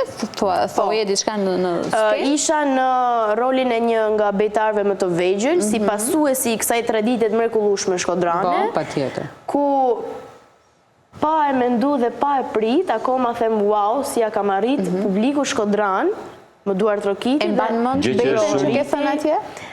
Ka pas disa në fakt. Na thua do që një është ideja që të dëgjojnë edhe publiku. Si po e prisni? Wow! Po, unë ndërkohë që e mendoj, do vazhdoj pak të flas për këtë eksperiencë shumë e mrekullueshme dhe ja vlen të përmendet një falënderim shumë i madh për zotin Bujar Zurali, është regjizori i Betave Shkodrane, por edhe producentin Xhelal Halili. Këtu shifem unë me një kup, me një çmim, të marrë nga vetë drejtuesit e kësaj shoqate, ku më vlerësuan si pasuesi i kësaj tradite. Si pasuesi do të vazhdoj. Pas njëri në familje që me pjesën e bejteve në base? Jo, dhe kjo është dilema dhe pyetja më e madhe që vjen nga gjithë. Nga dole. Nga dole dhe kë kemi këti. Kë kemi, okej. Po, në fakt, unë jam i pari që kur dal para kamerës nuk kam frikë. Po. Se gjyshja ime për se shiko ku kemi babin, ne kemi anë. Është qartë, ndryshe do ishte këtu me ty. Po, gjyshja ime ka një shprehje shumë të lezetshme. Shqyqyrë thot që të kena ty majnanë se unë ba me dalë para kamerës iki me vrapme. Ajo po më djegu, ne përshëndes shumë. Pra, ti e përfaqësuesi i familjes. Përfaqësuesi i familjes televizion. Po, idejnë, duhet thëmë. Tani, mjaftu shumë kohë për ta menduar Betën. Wow! Sidheni aty vini, ha? Mos kujto se arrojmë ne. Që do ndodhë, nuk shpeton. Ka qenë një bet në lidhje me një bilbil të Shkodrës, të këndës Shkodrane, Agi Mollën, unë e përshëndes shumë, e kam shumë gjanë, edhe ka qenë Agi Molla ka 2 emra, pianec dhe këngëtar. Aty ishte momenti ku e gjithë salla shpërtheu në të qeshura dhe në duar trokitje. Ishte diçka që unë se prisja. Edhe njojnë si personazh. Po, ishte diçka që unë nuk e prisja se ishte eksperjenca e parë në Beta. Më falni për ignorancën, po para se të vinte ftesa, unë nuk e kam ditë se që janë Betat. Ta them sinqerisht tani, se nuk më ishte qullu. A di një marrë me shfaqe, me prezantime, po me Beta kur. Edhe tisha aq i duar trokitur dhe aq i brohëritur në skenën e teatrit Mixheni, nuk ma merrte mendja. Ishte një eksperiencë e parushme. Dhe më pas fillove ta kuptoj rëndësinë që kishte një Bete. Beta është një traditë e mrekullueshme e Shkodrës, por edhe e shqiptarisë, që duhet përcjell me shumë vlera edhe me shumë ta ruajmë pra, ta ruajmë me shumë kujdes, është diçka që jo të gjithë e kanë, ne mund të shkojmë në Amerikë, në ti si kampion do ta vazhdosh të marrësh pjesë. Unë kam si synim që edhe sa të rritem edhe pak do t'i bëj një revamp gjithë kësaj tradite. Pavarësisht se duhet të ruajtur me të gjitha traditat që ka që nga hera, përderisa mu më kanë vlerësu me një çmim edhe një titull tillë, do të thotë që është besim edhe vlerësim për mu. Prandaj unë sigurisht do ta ruaj me sa të kem mundësi këtë traditë, edhe ta çoj përpara. Noel, ku është veten ti pas disa vitesh? Çfarë do kishe ti dëshirë se kur flasim për televizionin, është okay, është televizioni i madh dhe okay, po çfarë do duhet ti të bëje eksaktësisht? Pra, ke një emision tani më në televizionin shqiptar që mbase do duhet ta prezantoje ti? Unë pas disa vitesh, veten time do duhet të shikoja pikë së pari mirë me shëndet, mirë me gjitha, mirë kështu simpatik si që jam, pastaj, jo, prit pa, i bukur i dheu. I bukur i dheut. Do duhet të shikoja para kamerave të një televizioni, nuk ka rëndësi se ku. Mirë bën që se përcakton se si dihet kur. A ke një emision, një format emisioni që ti do kishe shumë shef që ta bëje? Te formati jemi këtu më shumë. Unë aty jemi, me di më shumë jemi.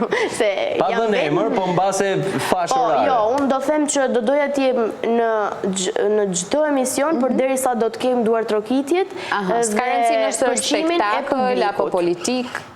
Për mua rëndësi ka që të kem pëlqimin edhe duar trokitjen e publikut. Fundja, ai është edhe motivimi kryesor. Bravo, pritën tani se nuk të harrojmë. Se dhe jemi në fund, jemi në limitet e kohës. Unë thash për ka shumë. Po e duam të plotëve. E do një tjetër, nga fillimi. Do bëjmë një video pasi të mbaroj emisionin. A është tu është të plot, mirë. Bravo. Po pra, jo, do një video që ta hidhim te kanali ti YouTube.